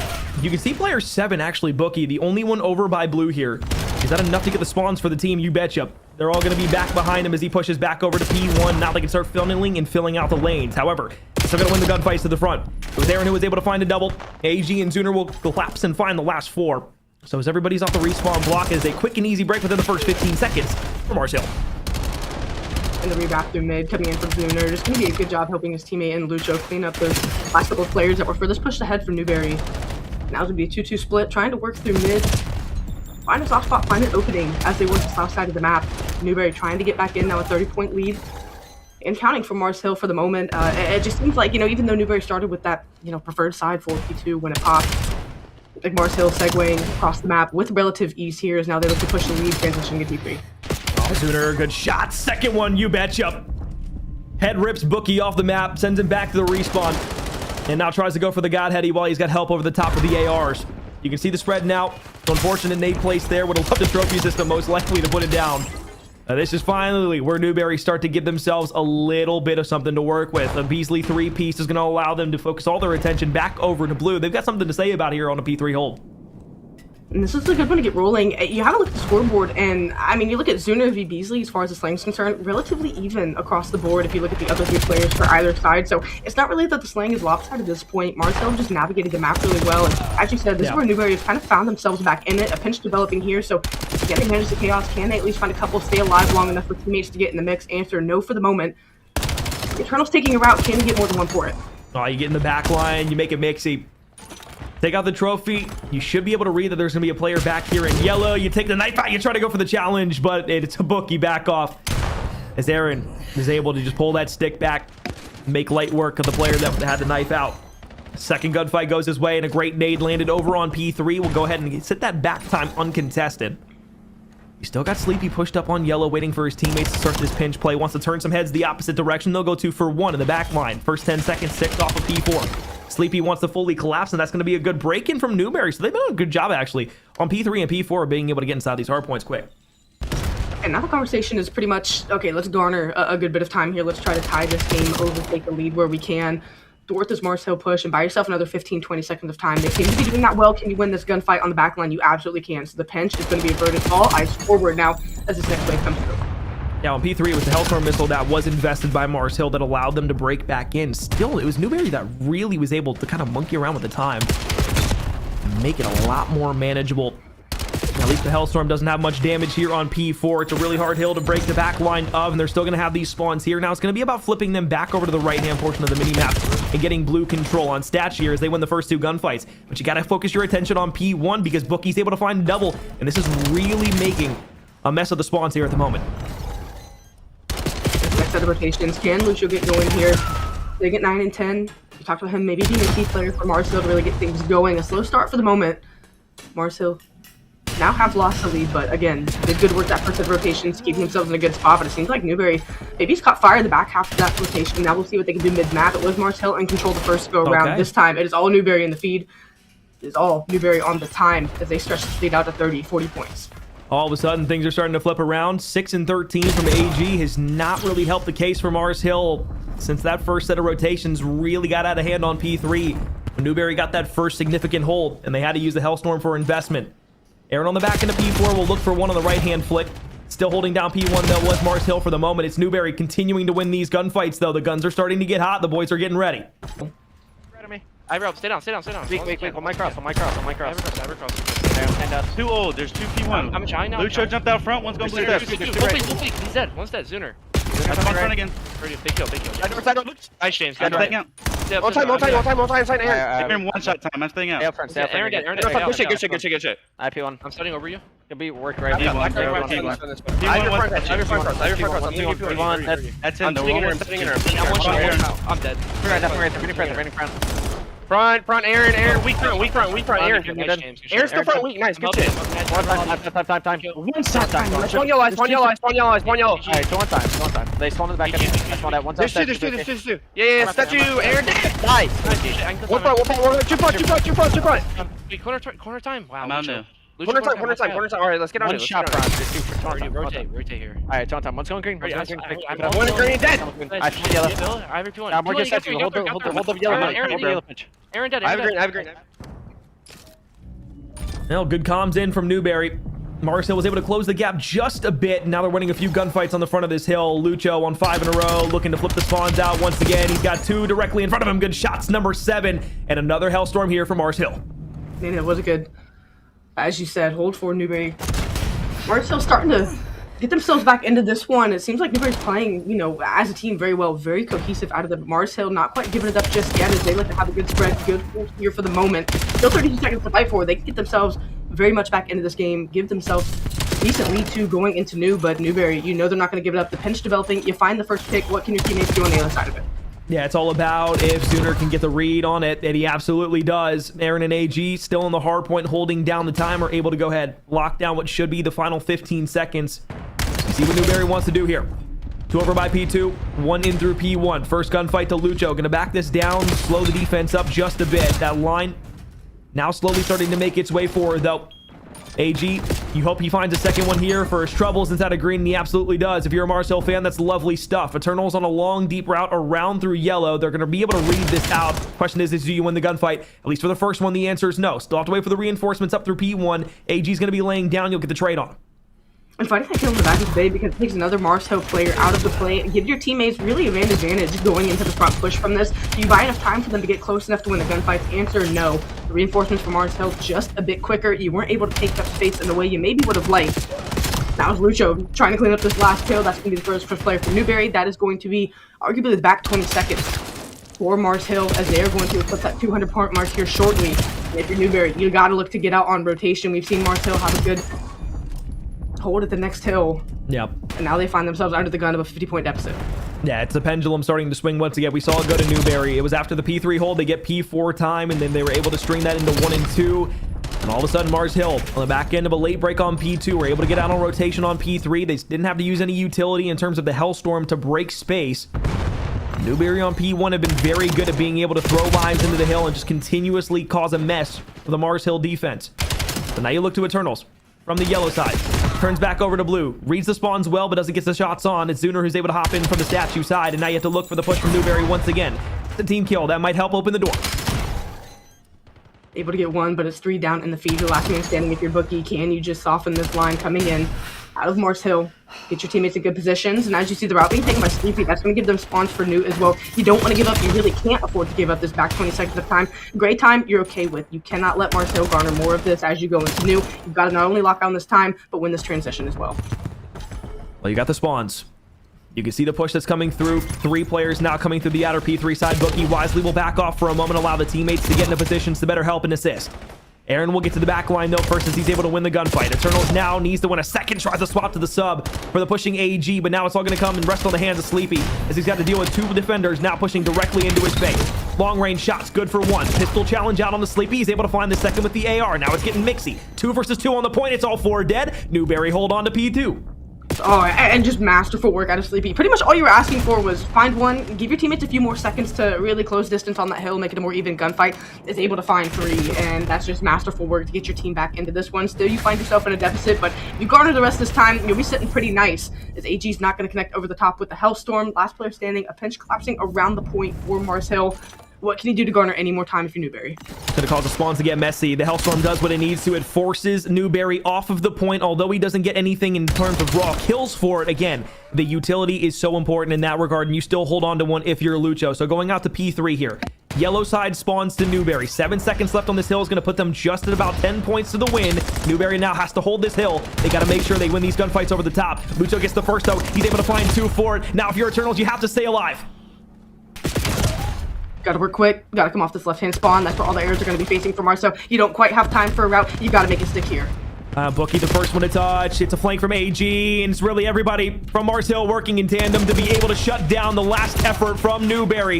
249, they'll touch once more. It's not a contestation that's able to come in, and although it was close, and a comeback was in the works for Newberry, Mars Hill had the leader's advantage. They were able to just touch, rotate, and go. They'll take map 1 here in the conference championship. Hardpoint, a game of runs. You handshake it. Newberry did a very good job of controlling the mid game, honestly, and it looked like they were in a position to, with one more, kind of substantial hold, in a position to put that game away. But I mean, Mars Hill, you knew they were going to catch fire at some point, and of course, no better time than the back half of things. And that 209-147 discrepancy is really what sealed the deal there on that last P4. Third set of rotations, you kind of went, trade for trade, blow for blow. Couldn't quite close the gap, but yeah, closing out that second half of rotations, Mars Hill definitely found a way to seal the deal. It's weird on this map. I think P3 kind of tells me a whole lot about how a team is able to play hardpoint on Colossus, because P3 really can get away from you if you're not careful about a flank that comes through P1, just because of how close the spawns are and how quick those routes can happen. And if you're not on top of that last player that you're missing, or somebody comes off a spawn and you're just hard focused on holding the hill from the front, it really can be difficult to stay on top of the kill feed. So the fact that Mars Hill walk away with the significant portion of time, about a 40 plus minus on that hill for themselves, and is really good stuff. Same thing with P2. I think P2 is also a huge story. Obviously, P2 and P4 are very big money hills in their own regard on this map, but yeah, just being able to survive inside of P3. Honestly, the fact that Newberry were able to really hold a significant portion of time in P1 almost was going to be enough for them to really lock down a few rotations. I think on P4, it kind of just came down to maybe a few misplays or maybe a bit too much aggression in P1 that kind of flipped some of the spawns out a couple of times, and then they just didn't give enough attention over to the P3 top side of the map when the spawns were concerned. So very manageable loss there for Newberry, I think, when all things are considered here. You feel like you maybe let that one slip away from you a little bit? You definitely did, and you start to talk about that pressure of, okay, now you find yourself in that deficit, that 1-0 deficit. Like you said, called a manageable loss. I think that's a really good way that you put it. One that you could have walked away with. Now, how much does that sting as the series goes on? Well, time will only tell. But as you transition into a search and destroy coming up, that conversation starts to shift as far as what you need to do to kind of get your get back against this team. But Alex, being down 1-0, are you concerned at this point for this Newberry squad, or did that hard point convince you that, hey, we might have something going here? Well, I mean, considering they got spanked the last time they played inside of their first hard point and basically got 70-point clubbed, I'm not concerned whatsoever for Newberry. I think they've learned from their mistakes throughout the season. Yeah. I think that first loss to Mars Hill, although a lot of those matches were close, I think, again, it kind of suffers from the same problem that we saw on the hard point there. Just a few misplays that ended up leading to Mars Hill being able to capitalize 20-30 seconds off the time. And in the grand scheme of things, it doesn't seem like in the moment those are going to be big things that are going to kind of jeopardize your overall map flow. But again, in a 50-point hard point game, yeah, those things are going to sting. It was some of the P3 holds. It was one of the P2s that they had where they let somebody slip through the back unchecked, not being able to find that player, and that flipped out and influenced the spawn. So no, I'm not concerned at all. Going into a search and destroy, I think Newberry has been very, very good in the mode respectively. So look, 30 and 29 from K. Beasley. You have a bad series from Bookie.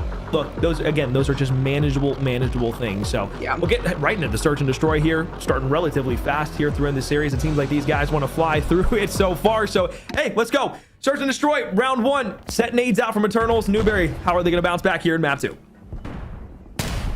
Find ourselves on Colossus once again, as you called to the second map of the opening of this best of 7 series, and already trying to work this A site. Newberry, back and forth we go, waiting for information off the start. Mars Hill playing rather passive, not giving away too much for the moment. Eternals knows someone's going to be playing that close left corner, but it's Lucho over the top for the first blood. Bomb is going down. Gotta be careful not to give too much away there. Throw a couple of shoulders, back off. Don't allow yourself just to take that 1v1 challenge, especially when the bomb's going down there. You leave your teammate in such a precarious spot. Aaron going to jump over. What a 2v1 challenge there. Perfect 3-2-1 chow that comes in from him, and now K. Beasley up top is able to go ahead and at least find 1-4. Wait a second, there's number 2. Second one pushing up through the top, and Zuner able to get the best of the timing and the defuse to come through after. You think you maybe give yourself a chance at a 1v3 there if you're K. Beasley. Unfortunately, just too many bodies to deal with. And that would have been a good feeling round for Newberry to take. But like you said, just the worst end of timing, and Mars Hill maybe get away with one there. Start off with the first blood, after that, lose site control with bomb going down. A good offensive look out of Newberry, but Mars Hill, better in response.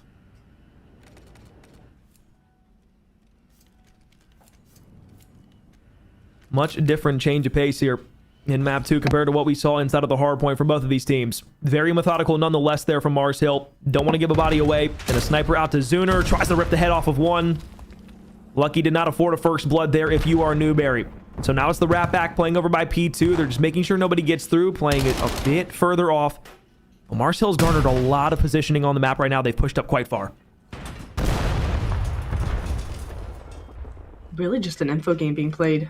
Once again, you're trying to creep around on the flank if you're Bookie. Shots from you covered in. So you have one busy top side of the map. Eternals is going to pick up another. So you do have, well, numbers for a moment before Zuner connects with a couple. Beasley's able to get Aaron. It's a 2v2. You know you have a player isolated with the sniper, so what do you do around that? You have 30 seconds to work with Alex. It looks like they're trying to pinch the site. Smoke out top P1. Allows Mars Hill to get away from the post plan that they were playing out by Stone. Zuner's going to rewrap himself up top, has an AR to work with now, and not just the sniper. AG on the opposite side playing back P2. It's a double challenge up top as Bookie's able to find one. With 15 seconds, you got to go quick if you want to find AG, and you do just that. You're spread out for a moment. You work the pinch play. You get down in through green up top P1. Cut the first player down. It's all about the timings that you get in the round there. Mars Hill on the unfortunate receiving end. And Newberry doing a good job. Just having players in position to play trades. You know, you talk about it as far as strategy goes in Search and Destroy. Really across any mode here in Call of Duty. But just being in a position to where knowing, hey, any of these Marcel guys can win gunfights, and we need to play this together. Just, by numbers, give yourself the best chance to walk away with that one. So Newberry plays smart. It's just little things like that again, can not only get you around, but are just good habits to develop as a team, and to have a Newberry masterful job retaking the site. They draw things up. Back to the offensive end. We'll see if they can do anything post-plant setup that looks a little bit different if they get that bomb down. Trading blows, defense for defense. First 2 rounds. See where the favoring of the bomb wants to go this time. Showing a little bit of pressure over at the A site. Got player 2 in Sleepy, north side. Trying to just pick off a challenge. Back over by B. But the nade is going to be able to connect onto Aaron. That opens up the B site, but all the forces are back here over by P2. You think maybe that's a misstep from Bookie. Should have had the gunfight 1 instead. It's the hip fires that don't connect, and all of a sudden, Zuner is able to find one there. So what should have just been a plant turns into over-aggression and a push directly through the smoke. That's just ill-advised. You got to play the bomb there. Yeah, you really have to. And Marcel's a team that's going to punish you every time for that. They do just that. Fly with numbers. Clean up the last few players.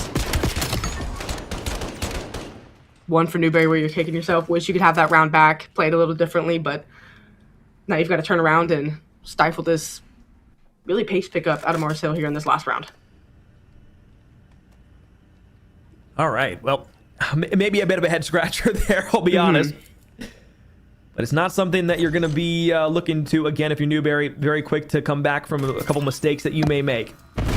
Lucho, nade, over the top. Won't connect with anything. Trophy system down on the other side. 2 players pushed directly onto Stone. Lucho is not ready for that. AG, yeah, you're not ready for a double chow that immediately comes on the commit.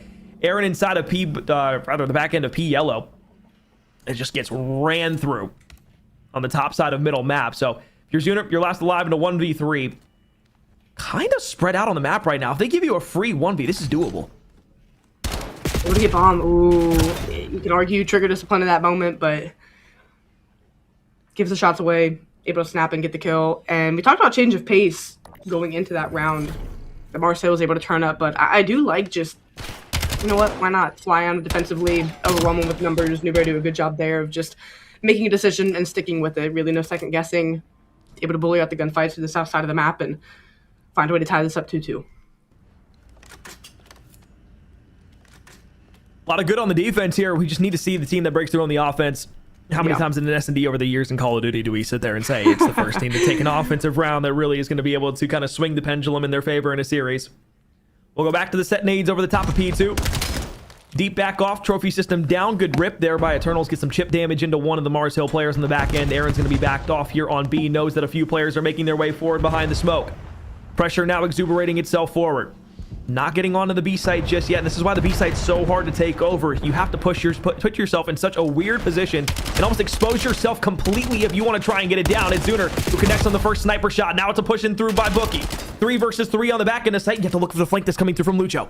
Oh, can you make the play? A couple players turn around. They have an idea this is coming. A beautiful double chow out of them, and now that's going to be the clearance. If we kill the player mid, oh no, you get the rat back to A. Last man gets picked. You get caught. What could have been a beautiful transition over to a quick bomb plant now completely flipped on its head. Newberry have to regather bomb and rethink their plan, but Marcel quick on the hunt.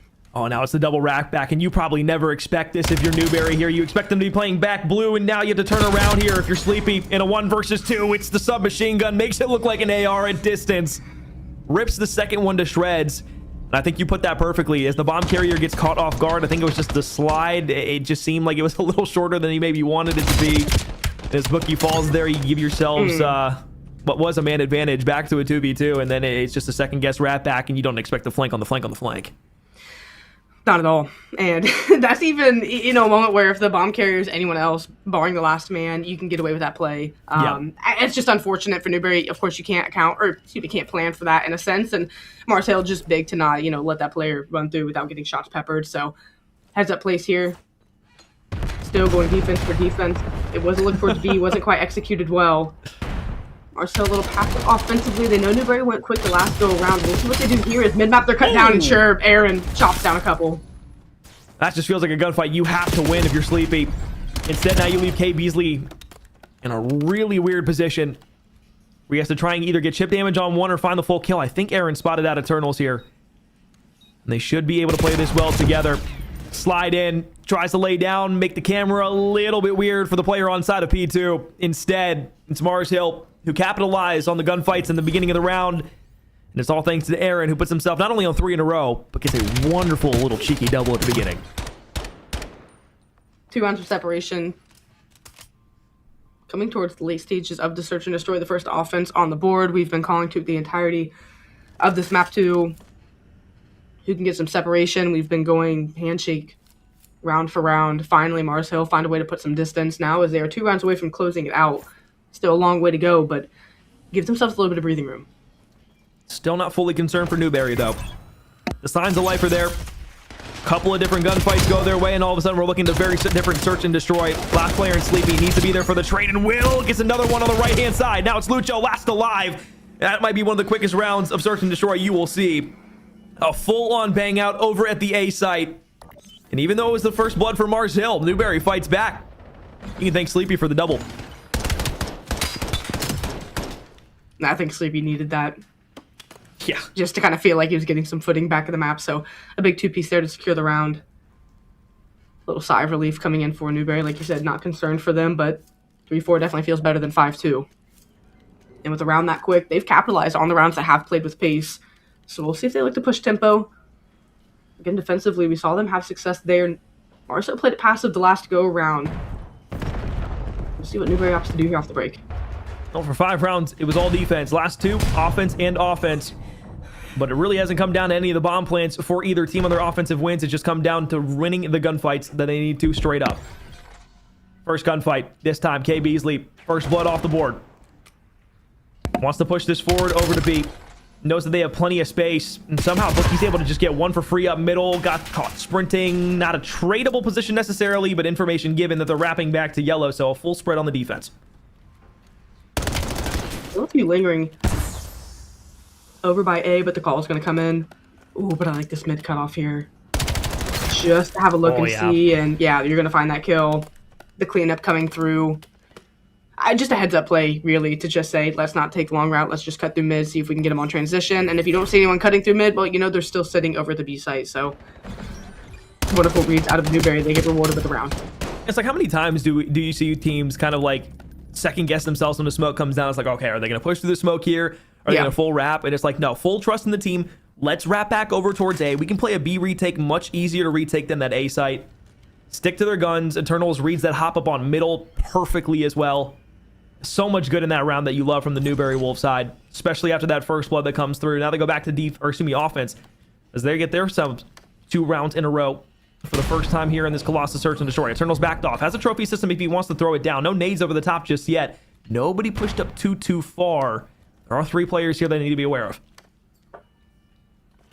Bookie going to be your island player. Playing for the flank. Sooner, not pushing for it yet. Really just these gunfights around A. Both teams knowing how valuable a first blood is going to be in this moment. No one able to find anything. And now you're going to see Bookie start to work up. So a battle of patience. Eternals will walk away with the first blood. Now, could that be the call for Bookie to try to wrap through? You're still playing it patient if you're Zuner, but you have numbers on site. Bookie, what can you get for it? Nothing. Zuner on a large challenge on the slide. Somehow wins it with the AR, and Eternals almost walks away with the 1v there. 1 versus 1, 11 HP for Sleepy. Tries to run around to the left, re-challenges it out on with the pistol, oh so close. What could have been one of those rare moments where you're able to survive all the way through and not have a trade come the opposite way. In moments where you need them, Zuner's going to tee up. And he just wants to take that gunfight to you every time. And you're going to roll the dice that he takes that majority of them, takes it there to put them on that point. These rounds, really, you know, the fast-paced ones, of course, you talk back and forth, but, I mean, Alex, these have, even if they've come down to kills, of course, like you said, not coming down to objective play, really the rounds have never been out of reach for any team. It could have gone both ways. Any of the 9 rounds we've been through. Yep.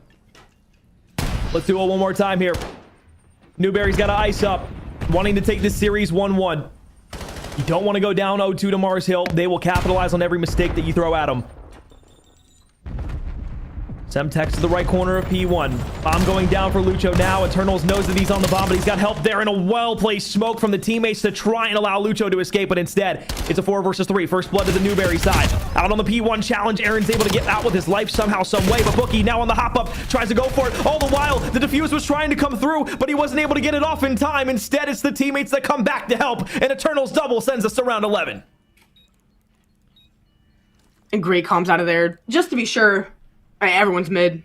Eyes there, hop off bomb, just to give yourself more numbers. Again, Newberry doing a good job. Just the heads up plays of knowing, yeah, let's try to get that bomb defused, but look, let's win these gunfights in the round is a for sure lock. Eternals finds the double to close things out over the top.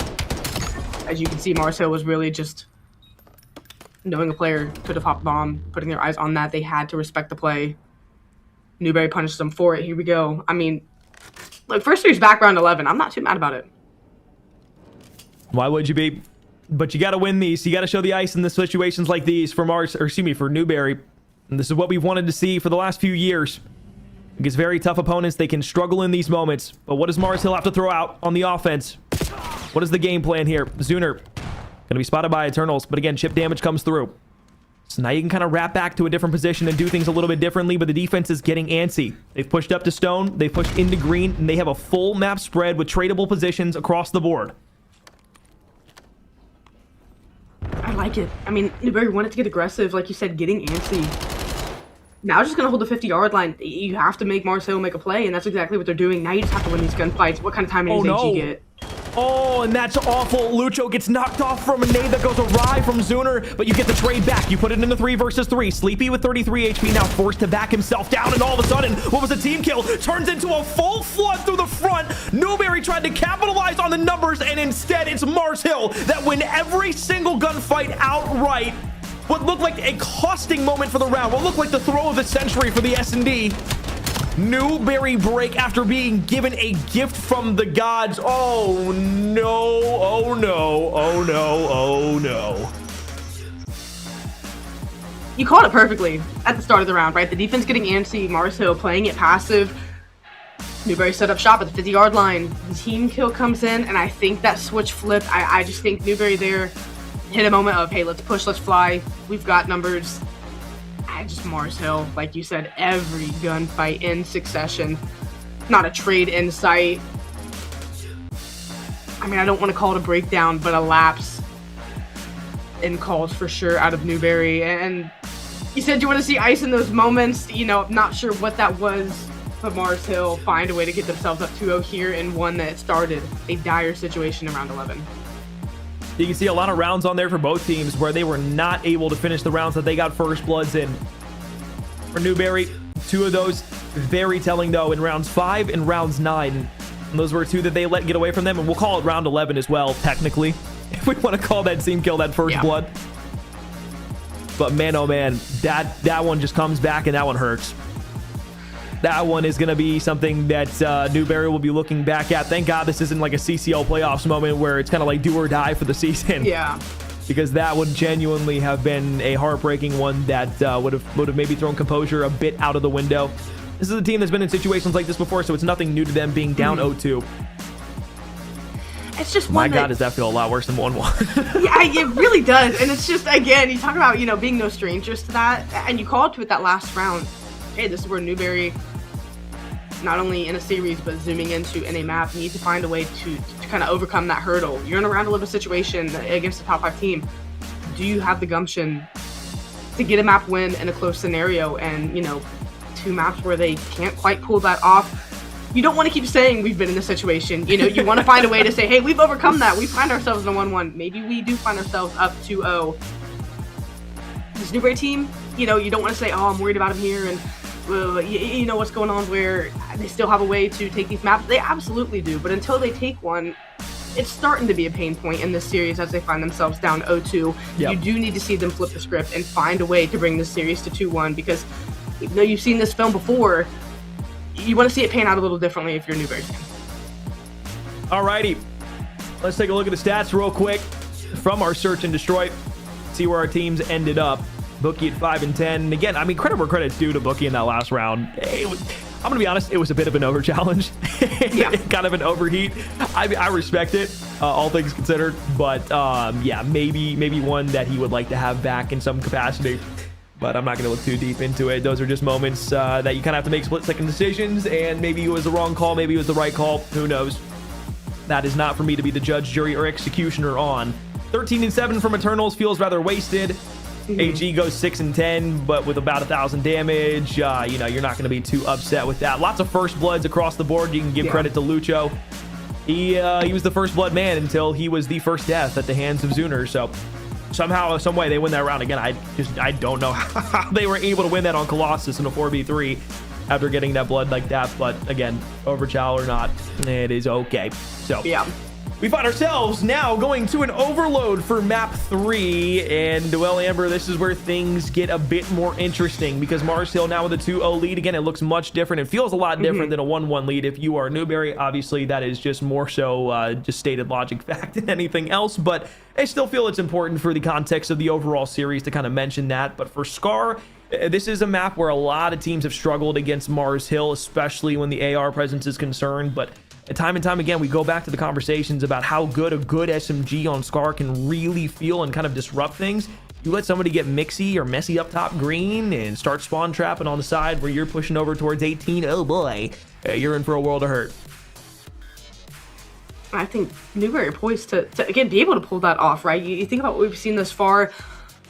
I think the best way I want to frame this, and you know, even if you have anything to piggyback off this point, Mars Hill doesn't make a ton of mistakes, but where you do catch an opening, where you do catch them, even in a position you've earned, right, by getting a clean wipe, whether it be a mistake or something you've earned on the map, you have to find a way to capitalize and take advantage. I think Newberry has shown glimpses where they have had those moments, and you think back to the middle of that map 1 Hardpoint, or even in the Search and Destroy rounds where, again, they do get first blood and take advantage and win.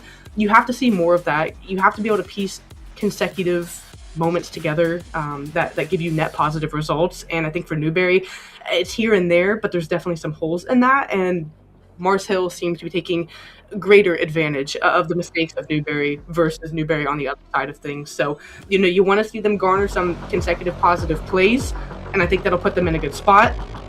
But Mars Hill not really one to lose footing in these moments, like you said, when they find themselves up in this way.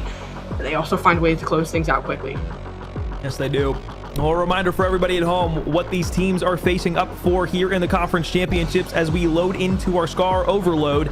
Of course, they are fighting for the #1 seed and regional supremacy. This one for the Southeast Deep South Conference that Mars Hill has dominated throughout much of the majority of the regular season. They don't want to let it go here in the conference championships. They want the #1 seed, and out the gates, it'll be Lucho. With that first blood, Eternals will cut down the plane side. Now it's all about making sure everybody's vying for control of the middle of the map.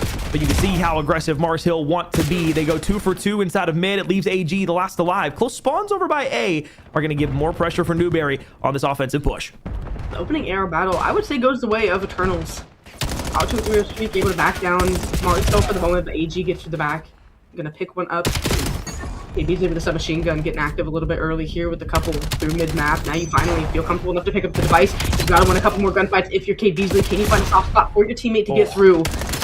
Shut down at the last possible moment, excuse me, a goal line stand made early for Mars Hill. That was a scoop objective. It's all about winning that one gunfight every single time in Overload, I feel like. It just comes down to the one person that's the lead blocker, either connecting on a few of those shots or not. KP easily tries to just, again, keep this defensive line pushed back and guessing about where Newberry want to try and push this. Lucho gonna make the wise decision not to pick this up, let it reset inside of middle map, keep his position inside of market, at least somewhat concealed until he's able to lurk and get one away for it. K Beasley lays down inside of P1, good challenge in from Eternals. AG slipped through the net, around through plane side into the white wall. So this is gonna kind of upset what Newberry want to do here. It's gonna force spawn them super deep back blue, and that almost was an offensive push there from Mars Hill. I really like that positioning around AG. And that's where you wanted to make your offensive play work off of, but you get picked mid-map. So I like the idea out of Mars Hill there, trying to use the routes to get themselves opening to work towards this objective. Mid-map control once again favoring Newberry. You're able to thwart the threat in your spawn. And now as this line surges forward, you start to win the gunfights. Can you get close enough to make it happen? As you get out the door there for Bucky, you gotta have the gun up. You know there's gonna be a spawn there, and you know all 4 players from Mars Hill are gonna be trying to thwart the effort that you have getting towards the point. And unfortunately, with K Beasley being the last alive, we saw what he did with the pistol last time. Instead, it's 4-on-1 that he's going to have to deal with. Bookie in behind the back line, though, once again. Able to find one for his troubles. Second one, though, going to be able to read it out well. Good communication from Mars Hill is going to allow them to start pushing into the plane side. The lead blocker was trying to get up the map, but as Aaron falls, now it's down on the hands of Lucho. And still, the spawn's close, but halfway through our first half of Overload, it's still 0-0. No one getting as close as they would like to a clean look at either of these sites, as objective's going to reset. They've done a good job winning the mid-map battle, but I'm going to get in transition with those close spawns coming through. When they get the chance to push objective, it's just a couple of gunfights you call to it. You have to be able to take. Can they get it done here? You're pushed ahead. If you are sleepy, you got to find one. He doesn't get anything. And unfortunately, AG is there immediately on the inside. So once again, the lead blocker just not doing quite enough after that first wave of kills. You can see the flank that's starting to develop, though. K Beasley's in behind a couple. As you look over to plane side, you're going to get some bad timing top green yourself as Lucho's able to sniff you out. This is where the push starts to develop now. You want to get through the plane side, but it's just bodies getting lost every single time. Both teams unrelenting on their defensive stops. Nobody can put an offense together. Without numbers, it's just so tricky to get to that top side, the bottleneck.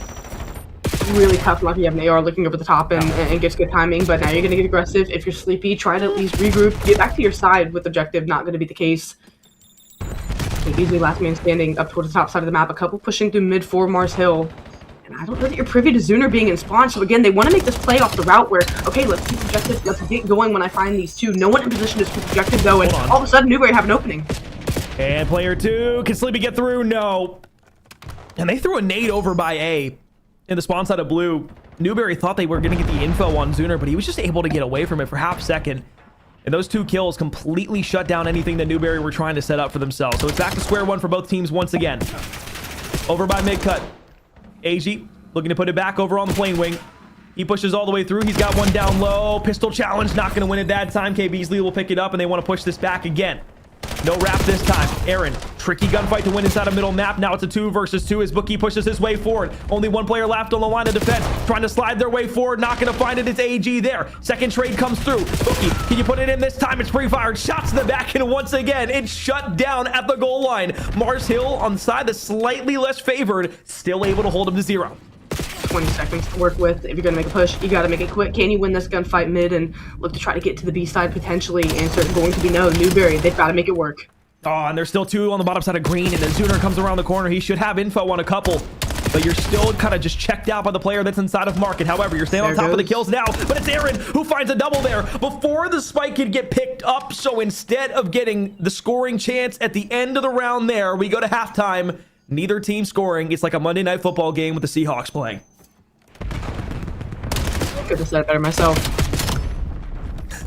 We were all thinking it. You're the one that said it. Thank you for your bravery. Not this year. Seahawks were actually like scoring this year, but I mean like Seahawks Broncos in like 2022. Yeah. Well, it's true, John.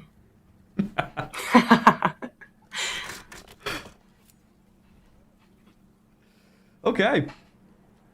So first half comes to a close. No score. Newberry were on the favored side. Had a really good look a couple of times to get it over on B. Just that lead blocker wasn't able to connect on those kills. Do Mars still have better favors here inside of our second half? Changes coming to Overload. So the last time we'll see this play out the way that it is at least at the current moment. Well, wait a second. It's the flank that was there from Aaron. Are you going to be able to grab this spike and put it in? Bookie there trying for it. He's just able to get it in before Zuner's able to find it. But they weren't able to score on the favored side. Here on the second half, though, Newberry first to strike. And with how back and forth even killed that first half was, I mean, Alex, you got to feel like that's a big 1 point to get on the board. Of course, they want to try to play with tempo, push behind that, and get any more on the board. But definitely a sigh of relief coming in for Newberry just to see one go up. K Beasley's in the back line here, and Mars Hill are poised to make an effort. Aaron's going to be able to pop 2, and now on the push forward. Let's go to a listen it with Mars Hill. Let's go. Let's go to our spawn. Go. Shit. Oh, spawn. He's... 3p2 already. 3p2 already. You have to get the ball. Guys. Pinche ball, guys. Top blue Eternal's weak. Looking to mid. Top blue still on the ledge. Double one shot. Deep spawn, Absolute the ball and absolute the guy top blue as well. Bottom blue now. Lucho in, but go to again, go to Yeah. Double dead. Nice, it was Eternals as spawn. On me. One shot, half. Absolute, bro. Top green. He turned around to pick it up. Top green going out. One Boat, shot it looks P1, like. one shot P1, Sleepy gonna be boat on you. pinch me top blue. Yeah, pinch me top blue. Still blue. Blue, dead. Nice. One wing on me. You wing, yeah, I'm on shit. Eternals trailer, one shot. Low wing weak. Going boat. Dead, bro. Oh, one shot market, bro. You gotta kill him. Boulder. One's on the right side. They were able to go ahead, cut down the remaining players inside of blue. There's one more remaining. Inside of market, Lucho trying to play his life. The timing could not have been worse as Eternals was able to slip the net in through middle map. This is just going to lay vacant here for a minute. Time bleeding off. 1 score lead for Newberry. Still bodies being thrown around. This pressure inside of middle map here, this might be the push. Oh, and if you can find one, that again is just going to be the opening up for the teammates, but you get mowed down by objective, even though AG is able to get 1, potentially 2 here, and at least slow down the push. This man up, now going to try to push back this Newberry line. You aren't able to capitalize with your Mars Hill. Trying to work through mid-map, Bookie gets 1. Sleepy on the other, Lucho on the trade. This 50-yard line of the map, really this wave of gunfight, you feel like can get you the opening if you're Mars Hill, but Bookie opens up with the first. Yeah, Lucho thought, I think Aaron thought that Lucho was going to get to that mid-cut a little bit faster, and so he gets cut down on a weird timing instead of market. Now the drop down, though, from Lucho. He'll be able to turn around. This is where things really start to swing, and all of a sudden the opening is there. Pistol challenge out, and the slide through for Zuner. 2-2. 2 minutes left here in map 3. What a second half flip we have seen for either of these teams. Just feeling like, hey, let's flip sides, and either of us are going to figure out offense at some point. They do just that. Goofy airplane side, able to get a couple. Now has to get just 1 more to get the objective secured, but Lucho going to win it with a pistol. Sure, dirty work down low. Wait a minute. As Bookie gets popped, now a lane has opened. Eternals, you got to get 1. Eternals and K. Beasley were both able to slip through middle map to get on the flank, but both players are knocked down before anything can happen. The good news is for Newberry, you have cut down the lead blockers on Mars Hill. So at least you give yourself space inside of your spawn to move around and start making the play happen. Sleepy on to AG. Aaron top red, looking to make a fuss. Good snap onto the second. Has 1 more to look and take care of inside of the spawn side. Oh my god, rips him again. 3 in a row. Now the spike is pushing its way forward. Payload on the way through. They're going to be able to get it in, and now the spawn trap can start. Mars Hill have an opportunity to rally. You got to battle out of spawn, Newberry. No, this bottom side objective spawn's coming in. You're going to trust K. Beasley can win a couple of gunfights here. You need to give your teammates an avenue to get close. If you can scoop it here, you might be able to find a transition. Aaron gets 1. Can he get the trade quickly? Bookie does. Can he get the second as well? Absolutely. Now you're just trying to push this line back, but you don't have any teammates close enough to make anything happen. Eternal's trying to stay alive. Just give the teammates some time to work to the south side of the map. But Mars Hill, a great job managing the situation. 1 on market. 1 bottom side of red. And the payload just waiting to be put in. Zuner is in the back line of defense. He is the one man that can make the play here before the rest of the teammates come to the spawn side. He's able to win the first gunfight. Now weakens Eternals up enough. Now if you're K. Beasley, you have to go massive in middle map here. You're able to find 1 for it. You grab the payload. You turn back around. The gunfight here over by red. It's only 2 seconds left, and you have to go. You have to touch the spike. You have to do something to grab the device, and you can't do it. It was Newberry who were able to strike first in the second half after it went scoreless through 1. It was 2 unanswered at the end for Mars Hill that was able to just put them over the precipice for the win. 3-0 up in the series, 1 map away from a conference championship. Oh man, I mean, there's only so many ways you can shade Alex. It just 3 maps consecutively, your heart breaks. If you're a Newberry fan, I mean, they have been in it the entirety of this series. If you're just tuning in, of course you see those map scores, but the 3-0 doesn't look convincing as far as Newberry, showing fight. But when it comes down to those situations where you've got to make a quick decision, you have to make a quick play. Mars Hill have just been 2 steps ahead of Newberry, capitalizing in the moments they need to put away maps. Now they find themselves sitting pretty going into exposure. Well, a 3-2 stat line into map 3, bringing me back to the days of control from last year.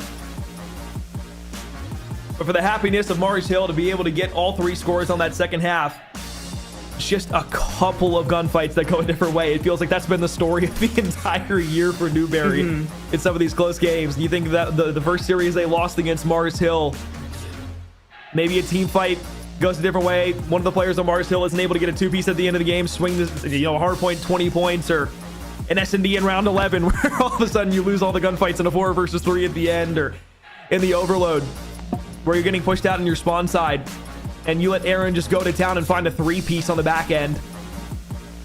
All those little things start to creep into your mind as you're at the end of a game, and all of a sudden pressure is starting to build and you feel it mounting on your shoulders as you're not only trying to make a comeback in the series but get your first win against a titan of a team.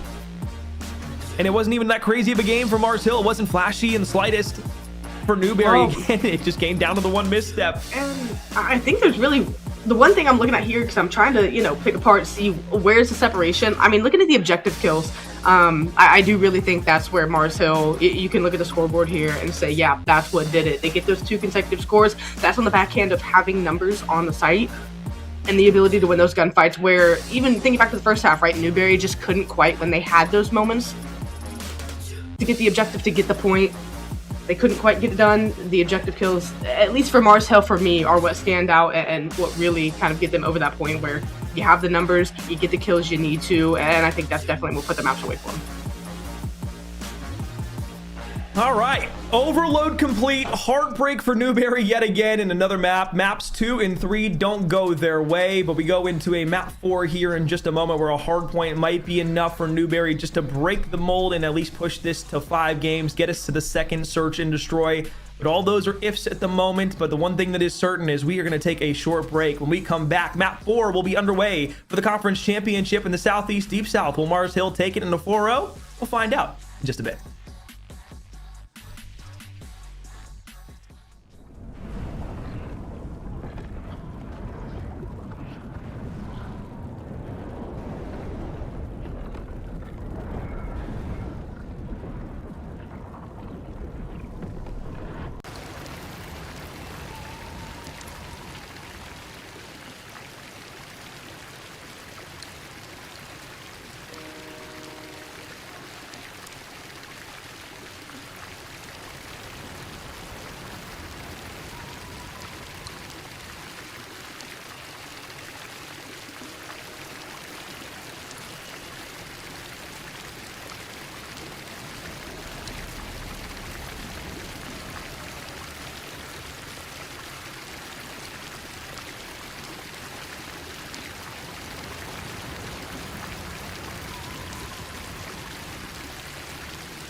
Hey guys, my name is Lucho. I've been in Mar Hills now for 2 years, and I'm in the MBA program, Business Administration.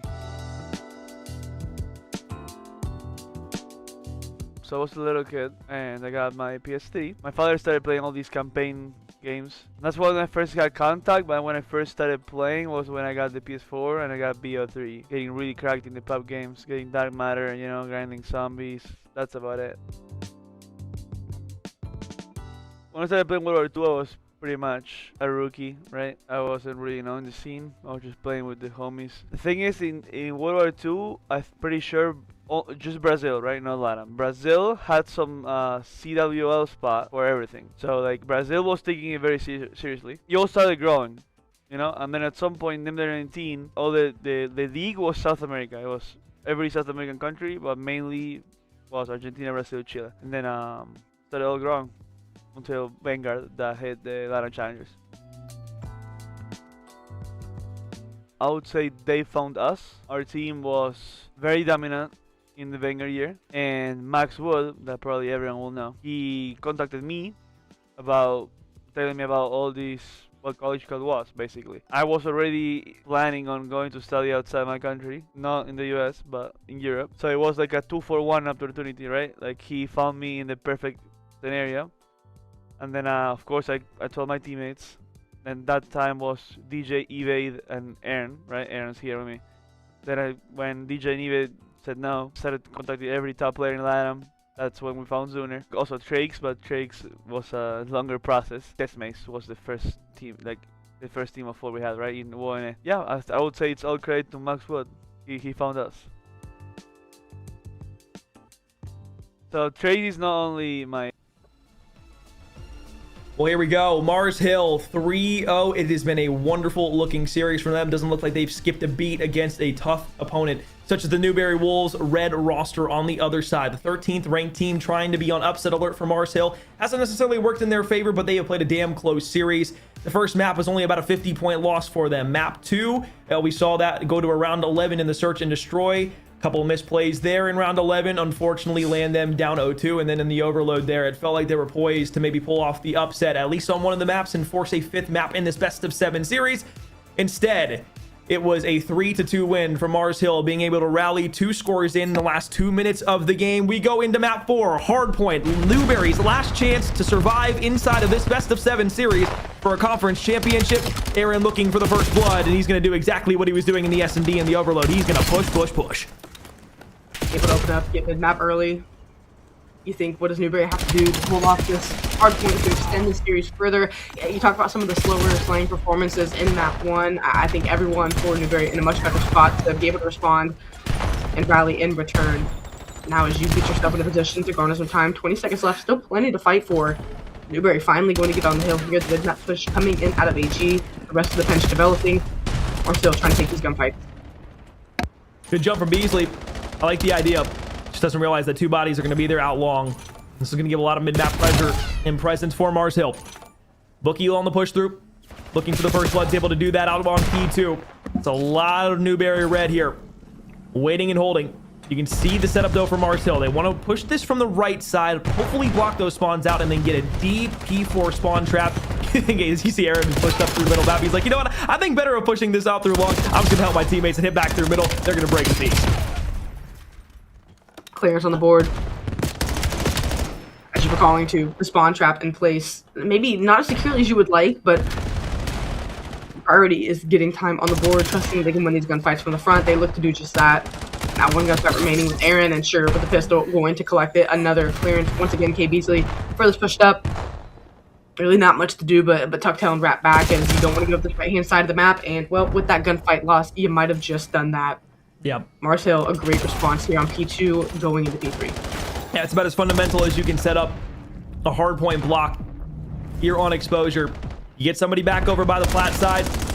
You allow your player to just kind of sit inside of the hill. 1 goes top solar, and then you push somebody up on the opposite side solar. It's going to spawn them super deep behind P4, and it's almost impossible to be able to break in for significant time on P2. The rotation out of P3. You got 2 bodies inside, and now a push in through the bottom. It's Bookie and Sleepy who were able to double for the first one. You look to the back where the spawns are still there. Slide challenge in. K Beasley and a break comes through. 15 seconds for Marcel to break on P2. 15 seconds to break here for Newberry, but the spawns are still far across the map, and the gunfights are one through the front, so it was a good look inside. However, Marcel, overwhelming pressure, leads them to success. And they find themselves in so many situations where they're just man up, have numbers, and they also have not struggled the entirety of the series to win gunfights. It's really been any player taking turns. AG out to a hot start on this one, everyone else feeling good. Lucio, another respawn slow start, but again, when the rest of your team is trying the way that they are, you're not too concerned about the slow performance there. Doing a very good job navigating the map. Marcel haven't been in positions where they've had to break too often, barring the first kill or so. Have themselves a 20-point lead. Newberry just try to take a breath here. Get themselves in a good position. You're going to have a lot of numbers on the south side of the map. The call going to be coming in from Bookie. Pinch as well, but Newberry set up for the moment. And too much off the back foot. We need to see Newberry put the foot forward and really start taking these gunfights to the front of Mars Hill. On their defensive hold, it looks like they might be able to do that, but Zoomer snuck in through the back line. It was a try and a read there from Sleepy. This is really going to start to make these spawns a bit more chaotic. Should be splits out across the map, and it absolutely will be. Sleepy's going to spawn a bit closer than everybody else, but everybody should know that Zooner's still on the back line with 11 HP, and you need to find this last player before you can start to push back to the hard point. And it just seems like it's maybe just miscommunication there. You just think he's going to be in a different place, or maybe you're trusting a different teammate to find the kill there, but that's just ill-advised, trying to just go straight to the hard point. You're just trying to chase him blind and find what you can. This is a moment where we've seen before, right? Newberry find themselves, you caught it perfectly, right? Fighting off the heel, not really taking the action to Marcel and imposing their will. Marcel doing a great job finding the pain points, applying pressure from there. Sleepy's going to try to get some from the front. The cleanup does come through, so you have an opening. And again, you want to see them apply pressure, but the split spawns come in. Are they going to be aware?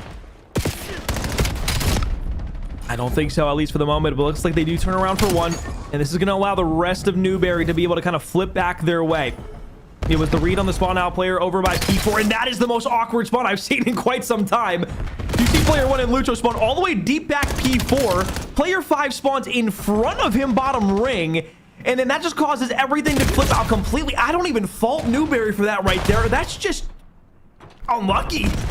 That's all you can say. That's just unlucky.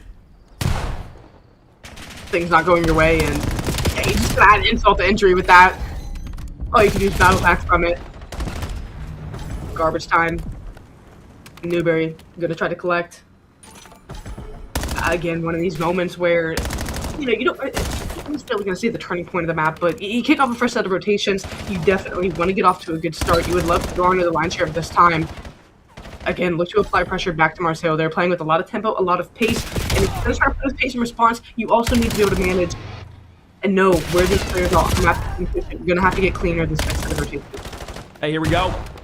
Newberry, good hold on P1 here. First 20 seconds pretty much go all their way. Aaron on the jump up out dirt. They're going to try and send one to the black box as well as Zooner gets traded out there inside of middle map. You have to look for the gunfight up P3, and there's a bottom as well. Trying to push into long. AG wants to take the gunfight there on the player. I believe it was Bookie who was popping up on side of P1. And now you can really start to see Aaron getting aggressive here. Almost able to turn around for the final third one. Just went through long unchecked. That can't happen. They're winning these gunfights. I'm empty. But you do have to lead Newberry. Again, you need to make sure that the top side of the map is secure. You just don't have numbers, and I think that for Marcel has really found a way to put themselves in a good spot for the opening parts of time, right? They find ways to get in numbers. And even if they don't, they're winning the 1v1s. These are those moments we're talking about for Newberry that, kind of just detrimental. You lose the 1v, now you get up positioning on the map, you're continuing to fall and fight. At some point, you're going to have to win a big succession of kills. We have yet to see that. As far as a way that swings the hill, swings the time their way, could this be the moment? That top solar kill was massive, and now as K Beasley is able to push in through middle map, he finds one on P2. Newberry trying to make this comeback stick. Let's take a listen in with Newberry. See how the comms are looking here on P2. I gotta look mid. One more time. You're good. You're good. I'm dead. Outer, Lucho. Lucho's outer. One's inner. One top. AG top dead. One top. Aaron top. Nice. Top. Kill me. Sooner. Weak. You're good. It's 20. Pump that, guys. Pump that. Bump. Be top. Go. Okay. Top. Hold picture. Nice. I got him. I'm missing two. One enemy. One low. AG. Lucho new. 2 on new. I spawned out. Okay, work the back on him again. Yeah. One spawn right, one spawn out mid on us. One's gonna be out mid. I'm in the back. I'm working the back with them. I'll hit front. Wait, yeah, so the ones that playing in front, playing in front. In the back. Hey, close left. I missed my nade. Ready? I'm starting chunk close left. Yeah. Let me close left, down the close left. Another one bottom, another one pillar. Triple weak. Bryce up. Weak. Center pillar. Alright, 2 on time. I'm taking the sticker. I'm pitching stick. I have a time to take as well. Aaron's the one on this one. Yeah. I'm pitching quick. Pitch. Aaron weak. Has no clue. Bottom. Nice. Ate that. One shot, Lucho on the pillar. AG one shot top. Last guy. He's Spawn right. Alright, there's one front. timing. AG on time dead. No one on top time. Full HP AG. Or Aaron. Aaron's on time. Low. Z. Lucho Z. He's not shot. Lucho Z. A few moments for Mars Hill there where it got shaky inside of P3, but they hold on for the majority of time. 40-point lead now accrued, and a flip across the map. They've got the rotation to go along with it. It's not looking good for Newberry. And there, they had a penalty that didn't develop quickly enough, and now you see this lead, as you were calling to, balloon out. Newberry find themselves reeling once again, and when you lose map positioning like this, when you let Mars Hill get to their power positions, it's really tricky to claw your way out of KB's lead. You're gonna try to hit a route in the back, see if you can find a kill, and he does get the better end of the timing. Your teammates have to win some from the front, and that has been the problem. They have not been able to do that here. You get a break for the moment, you've got to make a stand. All right, there's the pinch. Took a while for that flank to develop, but within 20 seconds of P4 popping, they were able to get back in. They lose 2 huge gunfights in the back, and this is actually going to be a spawn out. Most likely here for Newberry, and it absolutely is. Gunfight, 1 to Eternal, so find a second here. You're hoping that Bookie can go ahead and tag along, and he does. The spawns are still deep in the back. You look for the spawn up on Eternals. He's now on 6 in a row. Maybe he wants to get the back into hill time here for the last 10 to get himself a Hellstorm. He's going to read the spawn out across. Good shots in from Sleepy. Has help here from a teammate out dirt side. And guess what? Not only do you have Eternals on 8 in a row, you have a Hellstorm to break, and you're only down 30. The 1v1 on the right-hand side of the map, you would have liked to have taken. Now the fence develops and your teammate completely surrounded on new. Lose it once again. Just put your teammate up on and tricky spot to try to transition across the map. You're going to see what you could do is Beasley is going to find a couple big ones through mid, and now they get to have a 3-pronged approach over towards Duke, group up the last kill, and are able to get on time. Still some work to do, but Alex, they're fighting their way back into it. You've got mid-map locked down, but you have to read the hit that's coming in from P2. K. Beasley gets some bad timing on the player that comes ring. Eternals a trade up top. They're able to knock down both of those players. In the corner, Eternals at 9. Tries a snap for number 10, you betcha. Oh, I thought that was number 10. He just continued to streak for the previous live on 4 in a row, but regardless, still has the Hellstorm to work with. 212, 193, 20-point difference. These back 12 seconds, although they don't seem like it right now, are going to be huge if Mars Hill is able to get it all. And just on those rebound kills, Mars Hill really that line forward and just walk down Newberry to where they don't really get a chance to get back in. Here we go. On the flank, Bookie would define. You get 125 a second. Absolutely. That's going to open up the mid-map push through the rest of your team. Now they're going to get on time. This is the break you needed. This is a moment for Newberry where, again, down 30 points. Can you put yourself in a good position to try to close this game out on the next hill? That route was massive because you clean up the last 2 players and it forces the spawns there, so you should be able to get the read on everybody. But instead, nobody has the P2 side picked up, so it's actually player number 2 and AG who's able to slip all the way through. Zooner's there for help. You get on time. Now if you're K. Beasley, you have to overextend and take a really difficult gunfight on P1. Oh, man. And it's just those moments where it's the Marcel player to slip the net and just cause problems. Time again, not on this map, and they can do that. Newberry not tracking critical moments here and losing gunfights from the front. That's one you've got to be able to take. You are able to, but again, great time. Not going to bode well for you, Alex. They are less than 10 seconds from closing this out. It's going to go to P2, and you've got 2 players here on rotation. You've won the first gunfight. 3 points for Mars Hill to walk away with map 4. That's what can he find? Plus come in, that's going to be a good call for him to get his teammates' heads on a swivel. Now you've got to be able to take more gunfights here. 2 players through middle map, 1 on the flank. It's K. Beasley who looks for the first gunfight, and now it's a full-on push. Bookie's the only one here that can say anything about it or try to stop it. Flank that comes in from behind. Trigger discipline. Tries to slide onto the point, but he can't get there. Mars Hill, after taking the first 3 maps, take the final hard point. Newberry made the series goddamn close as it could be. But the conference championship of the Southeast Deep South will stay with Mars Hill. They will be the #1 seed going into the regional playoffs. And way to just stifle, what Newberry threw at you. We talked about Newberry and ways they're able to keep it close, ways they're able to make this series even though it ended up falling to a 4-0. It's pivoted to talk Mars Hill, and the resilience it takes to be able to board off comebacks and still find a way to dig deep and in the late games find themselves pulling away. That's what separates them not only in this conference, but even just as a top echelon team in the CCL. I mean, it takes some grit, Alex, to be able to time and time again get tested like they did in these maps and still find ways to have a 4-0 clean sheet series.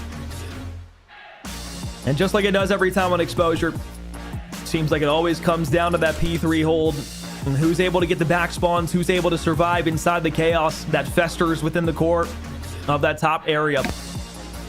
This time through it was Mars Hill, 78-19. That one, the most glaring issue out of all of them. And Amber, you hit on it perfectly. There was a route that came through from Sleepy in middle map. Took way too long to develop that pinch. And as your teammates are fighting through the front, you don't cause an opportunity to turn heads or catch anybody off guard. That final P2 hold, and it just felt like maybe if you find a little bit more with that Hellstorm, maybe that final kill inside of P4 or thwart the push out, or you don't overextend there if you're Bookie and you try to just play your life for one and allow the teammates to get back in time. Maybe you give yourself a chance, but I feel like that's just nitpicky at a certain point. It's split-second decisions. You're trying to do everything you can. Your opponent only needs 3 seconds for the win. You put yourself in a really weird spot, especially giving some of that scrap time away. There was good 15-20 seconds on those last 3 hills that kind of just felt like it was a waste from Newberry, especially with all the effort that they were putting into it. Well, and you talk, nitpicky and saying things about certain situations, but at this level and at this stage in the postseason, you do have to get nitpicky, and those nitpicky moments snowball and add up to significant amounts of, plays and maps or moments in series that separate a 4-0 from, this going the distance. And so I think that's the kind of next step for Newberry. They do have to dig a little deep and say, okay, it is one decision here, it is one decision there, and next thing you know, that Hardpoint was lost on a handful of decisions, not just one moment. You say one thing in particular doesn't lose. I mean, even calling sports, right? One play doesn't, win or lose a game. You start to add up those moments, though, and you get a clear picture of, okay, where are we falling short? Can we overlay these maps and say, where are the consistencies that, we're kind of lackluster in? And you call to it, and we've touched to it many times, where, again, some slow developing plays, some, miscomms on where players are on the map. Those are starting to be pain points for Newberry that, again, are completely rectifiable and things that they can correct. But you look at the series and it puts you in this tough spot where it's like, okay, back to the drawing board. We've got to pick up on these things so we can improve on them. It definitely hurt us this series. It really did. And I will say, Mars Hill come out on top of a very difficult division. That's Southeast Deep South. A lot of very, very good teams. Newberry getting there puts the challenge to them. And we talked about it beforehand, the difference between like the top 4 or 5 teams and then anything back from like 8th place and how different it feels.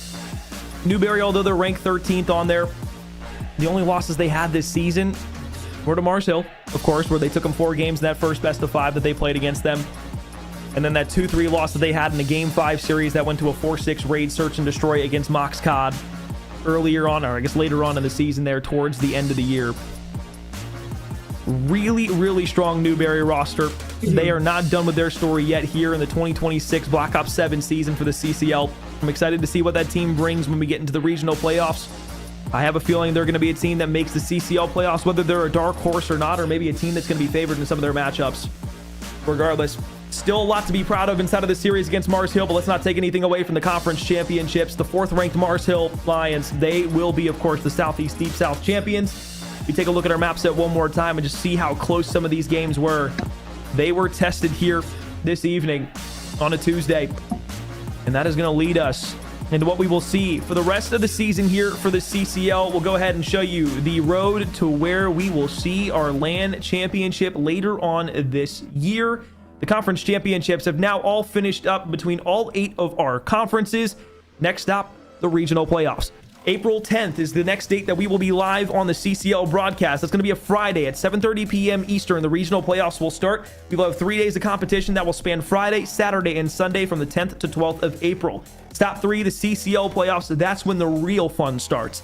17th, 18th, and 19th of April. Also a weekend. Those broadcasts will start at 1 o'clock in the afternoon. We'll talk more about those as we get closer. And then finally, the CCL LAN, the most coveted portion of our schedule, the title that everybody wants to take away from the CCL to be a championship team is that of Collegiate Call of Duty. and I have some information that I can share with you now about the CCL LAN. I cannot give you dates. I cannot give you a location. What I can tell you is we are very close to being able to reveal this, so we will have information to you about the CCL LAN very soon, trademark of course, on our socials. So keep tabs on our socials over the next coming, we'll call it weeks, to put it nice and light. And hopefully we will be able to share it with you soon. Some of that CCL LAN information that I know everybody is very, very excited to see. Amber, getting ready for LAN. I'm very excited. There's only going to be one team that's able to take the championship this year. I can't put my finger on who's going to be able to take it. This is one of the closer years that we've had in quite some time.